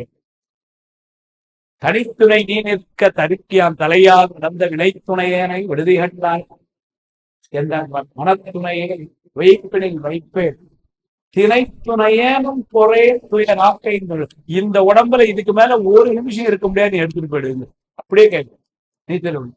அதான் சொல்றாரு, வேற்று விகார விடக்குடம்பில் உட்கிடப்ப ஆற்றேன் எம் ஐயா. இப்படின்னா பெருமானே ஒன்னே ஒண்ணு கூட நான் வேற ஒண்ணும் கேட்கல. என்ன, இந்த உடம்பை விட்டு தூக்கி இதுக்கு மேல இதுல இருக்க முடியாது. அதனால வாழ்கிலேன் கண்டாய் வருகை என்று அருள் புரியாயே சொல்றாரு இல்லையா அங்க. அதனால அது மாதிரி இங்க இருந்து என்ன சீக்கிரம் தூக்கிடு. அதான் கேட்கிறாரு, ஆற்றேன் எம் ஐயா அரணே ஓ என்று. இந்த ஓ என்பது ஒரு அவலன். ஓ அப்படிங்கிறது பரவும் பரிசு அறியேன் பண்டே உண்மை பயிலாக இரவு பகல் நினைந்தாலும் எய்த நினைய மாட்டேன் தான். எங்க திருவையாறுல கரைக்கு இந்த பக்கம் நிக்கிறாரு, அந்த பக்கம் சுவாமி, நடுவுல ஆத்து வெள்ளம், தோணி எல்லாம் கொண்டு போக முடியாதுங்கிறான். சுந்தரரும் சேர்மான் பெருமாளும் இங்க நிக்கிறாங்க. இவர் ஏற்கனவே அங்க போய் பார்த்தவர் தான். இப்ப சேரமான் பெருமாள்கிட்ட ஐயார் பெருமானை காட்டணும்னு விரும்புறாரு சுந்தரர். வெள்ள கரை உருண்டு ஓடுது, தோணிக்காரன் போக முடியாதுன்றான், கடக்கணும் போக முடியல. இங்க இருந்து என்ன சொல்றாரு, அடிகள் அப்படின்னு சுவாமி அங்க இருந்து ஓலம் அப்படின்னு அவன் அங்க இருந்து பாரு. இதை கூட தெரியவனுக்கு சேக்கலாசன் ரொம்ப அழகா சொல்லி, இவர் அதாவது ஒரு சங்கத்துல இருக்கிற உதவி வேணும்னு கேட்கிறவ ஓ அப்படின்னு ஓலம் அப்படின்னானே, உன்னுடைய குரல் கேட்டது, நாங்கள் இப்பொழுது உனக்கு உதவி செய்கிறோம் என்று அவங்க அங்கிருந்து மறுபடியும் சொல்றதும் ஓலம் அப்படின்பாங்களாம். இங்க இருந்து கேட்டா அவங்க உடனே அங்கிருந்து பதில் கொடுக்குறாரு. இதை யார் செய்யறாரு? அது இப்ப நீங்க இந்த வாக்கி டாக்கி போலீஸ் செஞ்சிருப்பாங்க, அங்க ஓவர் ஓவர் அப்படின்னு இருப்பான். அங்க நம்ம இதுல ஓவரே கிடையாது, நடந்துகிட்டே இருக்கு. அதனால அங்க என்ன பண்ணாரு பாருங்க, இவர் இங்க இருந்து ஐயாத்தி பெருமானை பார்த்து ஓலம்ங்கிறாரு, பெருமான் அங்கிருந்து ஓலம்ங்க அப்படின்னு என்ன தான் நான் உதவி பண்றேன்னு. அது எவ்வளவு கருணை சுந்தரர் கேட்டா பண்ற அந்த அப்படி ஓலம் அப்படின்னு அவங்க உண்மையான தடை கன்ற அழைப்ப கேட்ட கதையை புனிதா போல, எங்கேயோ ஒரு கண்ணுக்குட்டி தனியா எங்கனையோ மாட்டிக்கிட்டு கொஞ்ச நாள் ஆயிட்டுது, இப்ப அதனுடைய சத்தம் கேட்டா அந்த தாய் பசு எப்படி மகிழ்ச்சி அடையும் பாது பெருகும். சுவாமி அது மாதிரி சுந்தரருடைய குரலை கேட்டான். தடையுண்ட கன்றழைப்ப கேட்ட கதறி எடுத்து கேட்ட புனிதா போல் சராசரிகளுக்கு என்றான். ஓ என்பது பாத்தீங்கன்னா ஒரு குறிப்பு. இதெல்லாம் தமிழ் இலக்கணத்துல எப்படி அமைந்திருக்கு. ஓ என்பது பொதுவா எப்படி வருதுன்னா ஒரு அவலத்தை சொல்லி என்ற குறிப்பாய் வருகிறது. ஆனால் அது சொல்லாருங்க, ஆத்தேன் ஐயா அரணே ஓ என்றென்று போற்றி புகழ்ந்து இருந்து, பெருமானை போற்றி வணங்கி புகழ்ந்து, பெருமானே அதான் சார்ந்து புகழ்ந்து இருந்து இருந்து என்ன பண்றாரு, வழிபாடு செய்யறார். அதான் புகழ்ந்து இருந்து பொய்கெட்டு மெய்யானா மீட்டிங்கு வந்து வினை பிறகு சாமி. பொய் கெட்டு, நான் இருக்கிற இந்த உலகம் பொய், நான் சார்ந்திருக்கிற பொருள் பொய், என் கூட இருக்கிற அம்மா அப்பா பொய், நான் வச்சிருக்கிற மொபைல் போன், நான் போட்டிருக்க சட்டை எல்லாம் பொய். அதனால இதெல்லாம் நீக்கி எனக்கு நான் மெய்யாகிய உன் கூட கொண்டு சேர்த்துரு. பொய் கெட்டு மெய்யானார். அதனால இங்க மீட்டு இங்கு வந்து, திரும்பவும் நான் இங்க வந்து, இங்க வர்றதுக்கு என்ன காரணம், பிறவி. அதனால வினையினால வர்ற இந்த பிறவி எனக்கு வேண்டாம். மீட்டு இங்கு வந்து வினை பிறவி சாராமே. பெருமானே நான் கேட்கறது உன்னை ஒண்ணுதான் கேட்கிறேன், என்னென்ன முதல்ல இந்த உடம்பை விட்டு எடுத்துரு. சரி எடுக்க சொன்ன எடுத்துட்டு அப்புறம் 10 நாள் கழிச்சு இன்னொரு பிறவி போன்னு அனுப்பிடுறாரு. அதனால எடுக்கிறது மட்டும் இல்ல, அடுத்தால என்ன பண்ணா திரும்ப வரக்கூடாது. பொய்யாயினையெல்லாம் போய் அகல வந்தருளி சொன்னார். பொய்யாயினவெல்லாம் போயின்னு சொல்லியாச்சு, அப்புறம் எதுக்கு அகலன்னு சொல்ல, அதான் போயின்னு சொல்லியாச்சு இல்லன்னா. தண்டமணி சொல்லுவார், போய் என்பது நீக்குதலும், அகலை என்பது மீண்டும் வாராமையும். ஒரு தடவை நீக்கிறது, இந்த புண்ணு சரி பண்ணுங்க டாக்டர், சரி அடுத்தது என்ன சொன்னாரு, திரும்ப புண்ணு வராம பாத்துக்கங்க டாக்டர், இல்லைங்களா. புண்ணை சரி பண்ண சொன்னீங்க, பண்ணியாச்சு, 10 நாளுக்கு திரும்ப வந்துட்டு அது வரத்தான் செய்யும். அப்படின்னா நீங்க டாக்டர் ஐயா, புண்ணு வந்தது சரி பண்ணணும், அடுத்தது என்ன செய்யணும் டாக்டரு, திரும்ப வராம. இப்ப புண்ணு சரி பண்றதுக்கு மருந்து கொடுக்குறேன், டாக்டர் என்ன சொல்றாங்க, இந்த மாத்திரையை போடுங்க சரியாயிரும். இனிமே வராம இருக்கிறது மாத்திரை தர, அதையும் நீங்க ஒழுங்கா போடணும், 1 மாசத்துக்கு போடணும், அப்பதான் திரும்ப அது வராம இருக்கும் அப்படின்னு சொல்றாங்க. அப்ப வந்த புண்ணையும் சரி பண்ணணும், திரும்ப புண்ணு வராமலும் காப்பாற்ற வேண்டும். இது இங்க உள்ள டாக்டர். இது அந்த டாக்டர் என்ன பண்ணணும்னாரு, பிறவியில இருந்து வினையிலிருந்து போய், அதுக்கப்புறம் அகல, அகலங்கிறதுக்கு அவர் சொல்றாரு, போய் தொலைய என்பது போல். தனவழி போய் தொலை அப்படின்னு என்ன அர்த்தம், போயினா இங்க இருந்து போ, திரும்ப என் முன்னாடி வராத, போய் தொலை அப்படின்னு சொல்றோம்ல, அது மாதிரி வினையை எப்படி சொல்லணும், கூட இருக்கவங்களும் சொல்லக்கூடாது, வினையை போய் தொலைய, அதான் போய் அகல. அது மாதிரி சொன்னார். முதல்ல கேட்டார், என்ன கேட்டார் பாருங்க, ஆற்றேன் எம் ஐயா, இந்த உடம்புல என்னால இருக்க முடியாது, நீ எடுத்துரு. அதுக்கப்புறம் திரும்பவும் இங்க கொண்டாந்துராத, மீட்டிங்கு வந்து வினை பிறவி சாராமே. கள்ள புலம்பை கட்டு அழிக்க வல்லானே. கள்ள புலன், புலன் என்பதே கள்ளம் தான். இன்னும் சொல்லும் கள்ள புலனைந்தும் கட்டுரைக்கில். ஏன் கள்ள புலம்னு சொன்னாரு? இந்த புலம் தான் ஆசை, ஆசை தரும் ஐம்புலனேயாம். அந்த ஆசை தான் என்ன பண்ணிடுவோம், வினைக்கு காரணமா போயிடும். அதனால இந்த புலன்கள் பண்ற வேலை தானே. நாக்குங்கிற புலன் தான் அதை சாப்பிடலாம் சார் அப்படின்னு ஒரு ஆசையை உண்டு பண்ணிடுது. கண்ணுங்கிற புலன் தான் இதை பார்க்கணும்னு அங்கதான் போகாதுன்னு போர்டு போட்டிருக்கான். அங்க என்ன நடக்கும்னு போய் பார்க்கணும்னா இந்த கண்ணு பாக்குற வேலை. அதனால இந்த புலன்கள் என்ன ஒண்ணு ஆசையை உண்டு பண்ணிடும். அந்த ஆசை என்ன பண்ணிடும்னாரு, அனுபவத்தில் போய் வினையை உண்டு பண்ணிடும். அந்த வினை என்ன பண்ணிடும், பிறகு. இவ்வளவுதான் மேட்ரு. அதனால இதை என்னன்னாரு அவர் சொல்றாரு, கள்ள புல, அதுக்கப்புறம் குரம்பை, இந்த உடம்பு, இதை கட்டு அழிக்க, இதை கட்டி இருக்கக்கூடிய எது கட்டி இருக்குனாரு, வினையினால கட்டி இருக்கு. இந்த உடம்ப நம்மளை எதை வச்சு கட்டியிருக்காங்க? டாக்டர்கள் சொன்னா நரம்பு வச்சு கட்டியிருக்காமாங்க. நமக்கு சொல்லியிருக்காரு அறம்பாவம் என்னும் அருங்கயிற்றால் கட்டி. நமக்கு எதை வச்சு கட்டி இருக்கு? வினை. இருவினை பாசமும் மலக்கல் ஆற்றலின் வருபா கடலில் வெள் மாக்கள் ஏறிட. பெரியவர் ஆற்றல்னா கெட்டுறது. அதனால நம்ம எதை வச்சு கட்டிருக்கான்? மாயையில வினையை வச்சு கட்டியிருக்கான். அதுதான் மீட்டிங்கு வினை பிறவி சாராமே கள்ள புலக்குரம்பை கட்டு அழிக்க வல்லானே. அந்த கட்டு அதனாலதான் நிற்கணும். கண்டமணீசன் அருமையான ஒரு குறிப்பில் எவன் கட்டினாமோ அவன் தான் அவுப்பாங்க. ஏன்னா நம்மை கொண்டு இந்த வினை பிறவியில வச்சு கட்டினது யாரு? நம்மளாவா பிறவி எடுத்தோம்? இல்ல. அதனால இந்த வினைங்கிற ஒன்ன வச்சு கெட்டி பிறவிக்குள்ள கொண்டு வந்து சேர்த்தது அவன். கட்டினவன் தான் அவுக்க முடியும். அதனால என்ன சொல்றாரு, அவன் தான் செய்யணும்ட்டு வல்லானே அப்படின்னாரு. அப்படின்னா வேற யாராலும் முடியாதுன்னு அர்த்தம். யாராவது சொல்ல முடியுமா சார்? நீங்க ஒண்ணும் கவலைப்படாதீங்க, உங்களை பிறவியில இருந்து நான் எடுக்கிறேன். ஒரு 1 lakh மட்டும் கொண்டு வந்து நாளைக்கு கோயம்புத்தூர்ல பாருங்க, உங்க பிறவி நான் எடுக்கேன்னு சொன்னேன்னு வச்சுக்கோங்க. இல்ல இப்ப அப்படிலாம் சொன்னா உடனே கொண்டு வந்து கொடுக்கறதுக்கு ஆளுலாம் இருக்கு. அதெல்லாம் நடக்காத இல்லைங்களா? அது யாராலும் செய்யுது. அதனால அந்த வல்லமை உடையவன் அவன் தான், வேற யாருக்கும் கிடையாது. அலர்ந்தமை கருணையும் நீயும் அவனியில் புகுந்தியமை ஆட்கொள்ள வல்லாய் ஆனதே வெளியெழுந்தருளாய். அதுதான் சொல்றேன். அந்த வல்லமை சாமி அம்மா நீங்க 2 பேருமா எங்களை ஆட்கொள்ளணும். எங்களை ஆட்கொள்ற வல்லமை உங்களுக்கு தான், வேற யாரும்.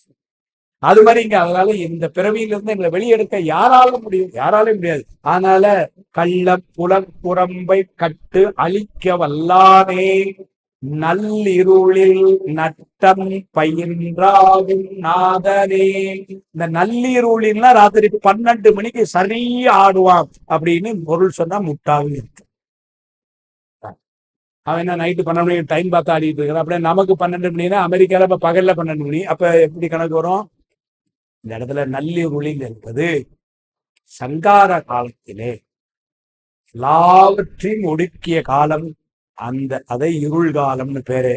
அதுலயும் சுவாமி நடனம் ஆடிக்கொண்டிருக்கிறார். அப்ப சங்காரத்திலையும் நடனம் அப்படின்னா அதுக்கு பேர் சூக்கும ஐந்தொழில். தூள ஐந்தொழிலாய் படைத்தலும் காத்தலும் அறுத்தலும் செய்யறான். அதுக்கப்புறம் சூக்கும ஐந்தொழில் உண்டு. அதுக்கு மேல அதிசூக்கும ஐந்தொழில் ஒண்ணு இருக்கு. அப்ப இந்த சூக்கும ஐந்தொழில் என்ன பண்றான்னா, மீண்டும் உணர்வு உற்பவம் நம்ம செய்யறதுக்கு வேண்டிய ஏற்பாடுகள் எல்லாம் பண்ணிட்டு இருக்கணும். அவன் சும்மாவே இருக்குல்ல சார். குழந்தைகள்ல இருந்து 8 மணிக்கு தூங்கிடுவாங்க. அது நினைச்சுக்கிட்டு அம்மா உடனே 8:30 மணிக்கு அம்மாவும் தூங்கிட்டாங்கன்னு. ஆனா அந்த குழந்தைங்களுக்கு தெரியாது, அம்மா நாளை காலையில வேண்டிய சமைக்கிறதுக்கு வேண்டிய ஏற்பாடு எல்லாம் பண்ணிட்டு இருக்காங்க. நம்ம புத்தகத்தை அங்கங்க போட்டதெல்லாம் எடுத்து அடுக்கி அங்க வச்சுட்டு இருக்காங்க. நம்ம யூனிஃபார்மை நைட்டே தேடி எடுத்தாங்கன்னு வச்சிருக்காங்க. இதெல்லாம் குழந்தைக்கு தெரியாது. குழந்தை என்ன நினைச்சுக்கிட்டு நான் தான் ஒண்ணு எங்க அம்மாவும் தூங்கிட்டு, காலையில நான் எந்திரிக்குள்ளே எங்க அம்மாவும் எந்திரிச்சது அப்படின்னு நினைச்சுட்டு இருக்கு. அது மாதிரி சங்கார காலத்துல நம்ம என்ன நினைச்சுக்கோம், சரி சாமி எல்லா வேலையுமே அவனுக்கு கொஞ்சம் ரெஸ்ட் தான் சார், இப்ப கொஞ்சம் ரெஸ்ட் எடுப்பான். அவன் ரெஸ்டே எடுக்கிறது. ஓய்விலாதன உவமனில் இறந்தன அவர்தான் மணிக்கு. அப்ப அன்பமும் ஓய்வு கிடையாது சார். உங்களுக்கு எனக்கு ஓய்வு கொடுக்கறதுக்கு அவன் வேலை செய்யறான், ஆனா அவனுக்கு ஓய்வே கிடையாது. அதனால என்ன சொல்றான், அந்த சூக்கும் ஐந்தொழில் செய்து கொண்டுள்ள அதைத்தான் சொல்ற. நல்லிருளில் சர்வ சங்காரத்தில் நட்டம் பயின்றாடும். அப்பதே சொன்னேன், ஐந்தொழில் செய்வதா நடனம். இந்த இடத்துல அவன் செய்யற ஐந்தொழில், தில்லையிலே செய்கிற ஐந்தொழில் அது தூள் ஐந்து, இங்க சூக்கும் ஐந்தொழில். அதனால நல்லிருளில் நட்டம் பயின்றாடும் நாதனே. நாதன்னா தலைவன். அதனால எல்லாருக்கும் தலைமையாயிருந்து எல்லா உயிர்களுக்கு நன்மை பெறும் பொருட்டு மீண்டும் புலர்நுட்பம் ஆணவமலம் பரிவாக வேண்டும் என்ற கருணையினால் அதற்கெல்லாம் செய்யுமா, அதுதான் நள்ளிருளில் நட்டம் பயின்றான் நாதன். அப்ப மட்டுமா ஆடுதா? இல்ல, தூள இன்றிலாய் தில்லையுள் கூத்தனே. அவன் அங்க மட்டுமா ஆடுனான் ஒரு கேள்வி கேட்க கூடாதுன்னு அடுத்த வார்த்தை போட்டார், தில்லையுள் கூத்தனே. அப்ப தில்லையுள் நட்டம் பயின்றாடும் கூத்தன் சுவாமி அங்கேயும் எப்பவும் செய்து கொண்டிருக்கிறான். அதனால தில்லையுள் கூத்தனே தென்பாண்டி நாட்டானே, அங்கங்க சொல்ல பாண்டி நாடே பழம்பதியாக வேண்டும், தென்னாடுடைய சிவனையே போற்றி. அதனால பெருமானை வழிபாடு சொல்லுங்க. அது பின்னாடி உரையில நடமணி விசையர் எழுதுறார், எல்லா பக்கமும் பெருமானுக்கு வழிபாடு இருந்தாலும் இடைவிடாது முறையா என்றும் வழிபடுகின்ற பெருமை தென்னாட்டிற்கு உண்டு எழுதுறார். திருவிழாப்பாட்டில் ஒரு குறிப்பு சொல்லுவார், பெருமானுக்கு அந்த தென்னாட்டவர்களும் அதில், ஏன்னா அது பாண்டிய நாட்டுல பண்ணதுனால், பெரிய புராணத்துல சோழ நாட்டு பெருமை எல்லாம் வருது, திருவிழா புராணத்துல பாண்டிய நாட்டு பெருமை. இந்த பாண்டிய நாட்டினுடைய பெருமையை சொல்லும் பொழுது ஒரு குறிப்பு சொல்வார், அவங்க எல்லாரும் எப்படி பூசை செய்வாங்க அப்படின்னு சொல்லும் பொழுது ஒரு வார்த்தை சொல்வார் கடைசியில, தன்னை விற்றாவது பூசையை மேற்கொள்வார்னு எழுதுவார். அப்படின்னா பூசையை விற்றக்கூடாதுங்கிறதுல அவ்வளவு கவனமா இருப்பாங்க. அதனால தன்னை விற்றாவது அப்படின்னா என்ன அர்த்தம், தாண்ட இருக்க எந்த பொருளை வேணாலும் வித்துனாலும் பூசை தடைப்பற்ற கூடாதுன்னு இருப்பார்கள் பாண்டி நாட்டிலேன்னு ஒரு குறிப்பு எழுதினார். அதனால இந்த வழிபாடுங்கிறது என்றைக்கும் இடைவிடாது இருக்கின்ற ஒரு பெருமைக்குரியது என்று ஒரு பொருள். அதனால தில்லையுள் கூத்தனே தென்பாண்டி நாட்டான், இந்த தென்பாண்டி நாட்டான் ஒரு வார்த்தை தெளிவா சொன்னதுனாலையும், பாண்டி நாடே பழம்பதியாகும்னு குறிப்பு சொன்னதுனாலையும், தென்னாடுடைய சிவனை போற்றி என்பதனை தென்னாட்டில் இருக்கின்ற பாண்டிய நாடு எழுதுறார். இல்லைன்னா தென்னாடுனா தென்னுன்னா அழகுன்னு ஒரு பொருள், அதனால அழகான நாடுன்னு எழுதலாம், எழுதல. ஏன்னா அழகான நாடுன்னு எழுதுனா அடுத்தால எந்நாட்டவருக்கும் வந்துட்டதுனால அப்ப இந்த அழகான நாடு எதுன்னு சொல்ல வேண்டி வரும். அதனால என்ன பண்றாரு, அது பாண்டிய நாடு அப்படின்னு எழுதினாங்க, பெரியவர்கள் எழுதி வச்சுக்கிறாங்க. அதனால சொல்றார், தில்லையுள் கூத்தனே தென்பாண்டி நாட்டானே. அவன் என்ன செய்யறான்னாரு, அல்லல் பிறவி அன்பானே. ஏன்னா இவங்க கேட்டதெல்லாம் அது என்ன கேட்டாரு, இப்போ சுவாமித்த கள்ள குரம்பை கட்டளிக்க வேண்டும், வேற்று விகார உடக்குடம்பின் உட்குடப்ப ஆற்றேன், அதனால மீட்டிங்கு வினை பிறவி சாராமே. இவ்வளவு வேண்டுதல். சரி சார், இதெல்லாம் கேட்டீங்களே, அந்த ஆளால செய்ய முடியுமா? நீங்க போட்டு கேட்டே இருக்கீங்க, நீங்க இந்த டாக்டர்கிட்ட போனேங்கிறீங்களே, அந்த டாக்டர் கொஞ்சம் விவரமான ஆள் தானான்னு பாருங்க, அந்த ஆளால குணப்படுத்த முடியுமா அப்படின்னு அது சொல்ற. அதனால அவன் சொல்லிட்டாரு, அவன் அதுக்கே உரியத்தான டாக்டரு. ஏன்னா இப்ப நீங்க கால் புண்ணு டாக்டர் போனீங்கன்னா அவர் எதை கடைசியில பாத்தீங்கன்னா ஒரு ஹார்ட் ஸ்பெஷலிஸ்டா இருந்தாருன்னு வச்சுக்கோங்க, ஒரு வாரம் மாத்திரை கொடுத்துட்டு நீங்க வேற டாக்டர் பாருங்கன்னு அனுப்பிச்சு. அப்ப நீங்க அந்த புண்ணு சரி பண்ணக்கூடிய டாக்டர் யாரோ அவரை போய் பார்க்கணும்ல, அப்படி டாக்டர் தான் நீங்க பாக்குறீங்களான்னு. ஆமா சார், என்னுடைய நோயை பிறவிலிருந்து வெளியே வர்றதா எங்க இந்த டாக்டர் எப்படி தெரியுங்களான்னாரு, பிறவியை நீக்கிற டாக்டர், அல்லல் பிறவி அறுப்பான், அதுதான் தொழில். வெளியவே போட்டிருக்கான் ரூம்ல, கைலாயத்தை வெளியே ரூம்ல போட்டு அல்லல் பிறவி அறுப்பா அப்படின்னு போட்டிருக்கு. அதனால அவர் விசிட்டிங் கார்டுல அந்த சிவபெருமான் தொழில் என்னன்னா அல்லல் பிறவி அறுப்பவர் அப்படிதான் போட்டிருக்குன்ட்டார்.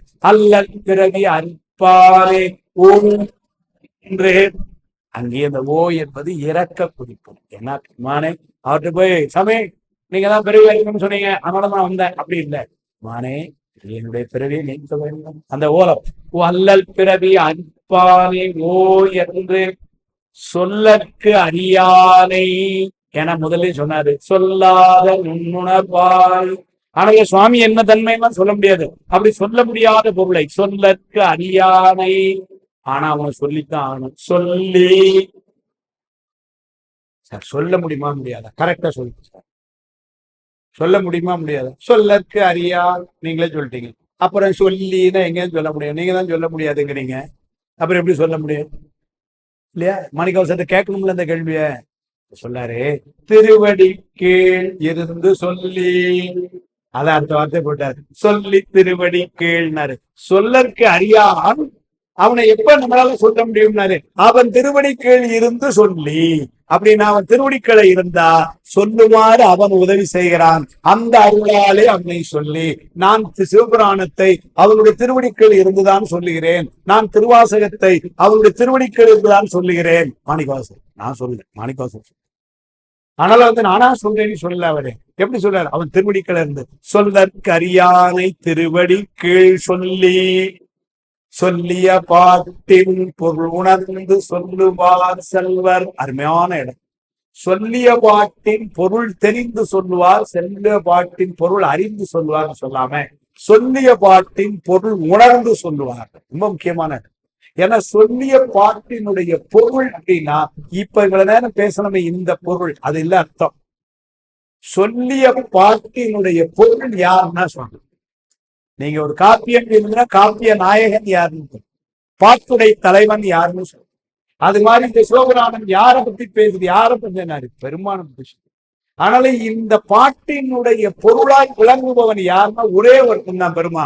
அவனை உணர்ந்து இந்த பாட்டினுடைய பொருளை உணர்ந்து மட்டுமில்ல, அருள் இந்த பாட்டுக்கெல்லாம் தலைமையாக நாயகமாய் விளங்குகின்றானே அந்த பொருளை மனதால உணர்ந்து, சொல்ல முடியாத அந்த பொருளை மனசிலியாது உணர்ந்து, அதான் சொல்றார். சொல்லற்கு அரியானை சொல்லி திருவடிக்கீழ் சொல்லிய பாட்டின் பொருள் உணர்ந்து சொல்லுவார் செல்வர் சிவபுரத்தின். இங்கதான் ரொம்ப நிறைய அந்த பெரியவங்களுடைய உரையெல்லாம், நிறைய உரை ஆசிரியர்கள் எப்படி எழுதினாங்கன்னா, சொல்லிய பாட்டின் பொருள் உணர்ந்து சொல்லுபவர்கள் சிவபுரத்தின் உள்ளே செல்வர். அவர்கள் செல்வர் அப்படின்னா என்ன அர்த்தம்னா போவார்கள். எங்க போவார்கள்? சிவபுரத்திற்குள்ளே போவார்கள். சிவபுரம்னா சுவாமி திருவடி, அதான். அதனால அங்கே செல்வார்கள். ரொம்ப சிறப்பு. தண்டபாணி தேசிகரும் அருணை வடிவேல் பிள்ளையாரும் இவ்வாறு சில உரையாசிரியர் உரை காண்பர் அப்படின்னு எழுதிட்டு என்ன எழுதினாங்க பாருங்க. சொல்லிய பாட்டில் பொருள் உணர்ந்து சொல்லுபவர்கள் செல்வர்கள் எழுதினார். செல்வர் அந்த இடத்துல பொருள் எப்படி எழுதினாரு? யாரு செல்வம் வந்தனாரு? செல்வம்னாலே முதல்ல சாமி தான். அந்த செல்வத்தை அறிந்தவர் செல்வர். உலகத்திலேயே பெரிய செல்வர் யாருன்னா பணத்தால இல்ல, அருளால. பெருமானுடைய அருளை உணர்ந்தவர் தான் உலகத்திலேயே பெரிய செல்வம். ஏன்னா செல்வன் சுவாமி தான். செல்வன் கடலேத்தும் செல்வம் செல்வமே. செல்வ நெடுமானம் சென்று சேர்வோங்கி செல்வம் மதிதோய செல்வம் உயர்கின்ற செல்வர் வாழ்வில்லை சிற்றம்பலம் மேய செல்வன் கடலேத்தும் செல்வம் செல்வமே. அப்ப செல்வன் யாரு? சுவாமிதான். செல்வம்னா என்ன பொருள்னாரு? ஒரு பொருள் செல்வத்தை உடையவன் செல்வன், இன்னொரு பொருள் செல்வத்தை தருபவன் செல்வன். செல்வாய செல்வம் தருவாய் நீயே திருவையார் அகலாத செல்வச் சோதி சொல்ற. வாராத செல்வம் வருவிப்பானை சொல்ற. இதெல்லாம் முக்தி செல்வத்தை யாராலும் கொண்டு வர முடியாத செல்வத்தை குணம் தருவான் அவன். வாராத செல்வம் வருவிப்பான் சொல்லியிருக்கு ஒரு பெருமான். அப்புறம் திருவையாற்று பெருமான சொல்லும்போது என்ன, செல்வாய செல்வம் தருவாய் நீயே. அப்படி அந்த செல்வத்தை தர வல்லவன் செல்வன். அவன் தருகின்ற அந்த செல்வத்தை உடையவர்கள் நாம செல்வர்கள்.